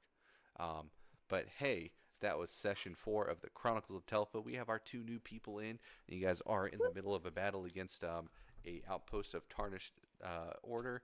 I'm sure that nobody will regret that decision, but hey. Nah, we're good. At least it's an ogre and not like in the Wednesday campaign where it's a fire giant. Don't ogres have regeneration? I What if I don't know? think That's so. trolls. Yeah, Oh, that's those are trolls. Yeah. Okay. Thank God. Oh. Ogres I know are at least- essentially goblins, but if they were a lot taller and fatter. Yeah, I In a was confusing sense. with the trolls. And one of our other campaigns, that was a pain in the ass. All I know is that Harry Dresden's in like ogres because he fought or wasn't an ogre. He was fighting an ogre that was very, very well spoken, and his magic didn't work against it. That might have been, yeah, it might have been an ogre, or it might have, no, I'm it wasn't pretty the sure it wasn't ghouls. a. No, No, it was with a ghoul. It was with a ghoul. I'll say that much. the ghouls are, they're a nightmare in Dresden Files. Before we head out, I'll do one more little shout out to Michael Gilfie Studios. If you're a DM, check them out. Um, if you want to catch up on other episodes of Chronicles of Telpha or any of the other um, series that are out there, I also just realized I totally messed up part of the Twitch overlay a little while ago. Let me fix that. There we go. Still messed up, but there we go. I had it in the way wrong spot. That'll look great. Um, what was I saying? Oh yeah, if you want to check out some of the other sessions that we've had or some of the other campaigns, either one, you can check out our YouTube channel, uh, Lawbind Studios at Lawbind Studios on YouTube. There's also a link for that I just put out there. Um, on Mondays, we have this session. On Tuesdays, we have the Veiled World, which still technically has one open spot left. That is 8 a.m. to 12 p.m. Eastern Time. Then on Wednesdays, we have Storm King's Thunder, which is going to be starting its second session. That is 8:30 p.m. to 11:30 p.m. ish Eastern Time. And then on Thursday this week will be the first session of the prequel to the Chronicles of Telpha, known as the Legends of Telpha. That'll be from 8 a.m. to 12 p.m. Eastern Time as well. You can check out all of those here on the Twitch or over on the YouTube channel. We have a Discord channel. Come talk shit about how terrible all of us are at D&D. Just do it nicely. You can join that Discord and come talk with us, or come try to play some different games with us. It's not just D&D. We play all kinds of games when we have time. But otherwise, I think that's about it for the shout outs I got for right now. Unless anybody else has one that I missed. I don't think I did. I only really have one I ever do. Shit out me because I'm so cool. Yeah, I'll shout out that Joker guy. He's kind of cool, I guess. The last Joker. The last one. But yeah, that is the end of this session. I hope you guys had fun on your first session in Telpha. Not as much combat as we have seen in Telpha before, but I think it was worthwhile. I think it's still pretty fun. You can have fun in D&D without being in combat 24/7. Yeah. I hope I didn't like fuck with anybody's plan, but Arca's of the mindset of if there's gonna be danger, it might as well be drawn to him. That's fair enough. So, and yeah, he was pretty sure he couldn't do so silently, but I thought I would kill two birds with one stone, and it didn't happen. I figured. How'd you Honestly, I figured the fucking bell key were in the bottom right left. I didn't think about it. Doing that way. So, if nothing else, we might have some friends against this ogre. Hey, we'll see. We'll see. But I'll see you guys all next Monday. Actually, I'll see most of you on Wednesday. Because most me. of you are also inside the Wednesday campaign. But I think all of us are. all of us except for the player for Zelia. Zelia specifically, Oh, I'll yeah. see you Monday. Everyone else, I'll see on Wednesday. Real quick before you go, Law, Mhm. you want to delete me and I'll just remake me? I already wrote down my stats and shit. So. Oh yeah, I can definitely do that. I'll delete the character sheet. I'll keep the token because I can always just reassign the token. And then I'll well, actually, what you should be able to do is if you go into your character sheet, you should be able to just push level 1 character mancer on that I bottom tried thing. it didn't work. Oh, it It do didn't that apply either. it. Okay. Yeah, you could just make a new character sheet then, and then just do it from there. Or if you want to make it off of Roll20 on whatever other thing you have, you can do it there too. Doesn't matter to me as long as you have access to the content that you need. Yeah, we'll just delete it and I'll add a new character and just remake it. Alrighty. Yep. Yeah, you can do that whenever you feel like. Should be good for you to do. It'll still show up with the like stats and stuff to your other token. You might even still be able to move your other token around, but don't worry about that. Once we make the new sheet, I'll readjust all that. But thanks to the couple people we had that followed, and to the one that subscribed to us. I don't know who that is. I don't know if it's one of you guys or whatever, but hey, thank you to whoever it was that subscribed. Appreciate it. It was that Leomir girl. Yeah, I have no idea who that is. I do appreciate it. And everybody have yourself a good night, and we'll see you guys on Wednesday. Peace out, fellas. And to everybody who else was watching, once again, thank you guys for watching.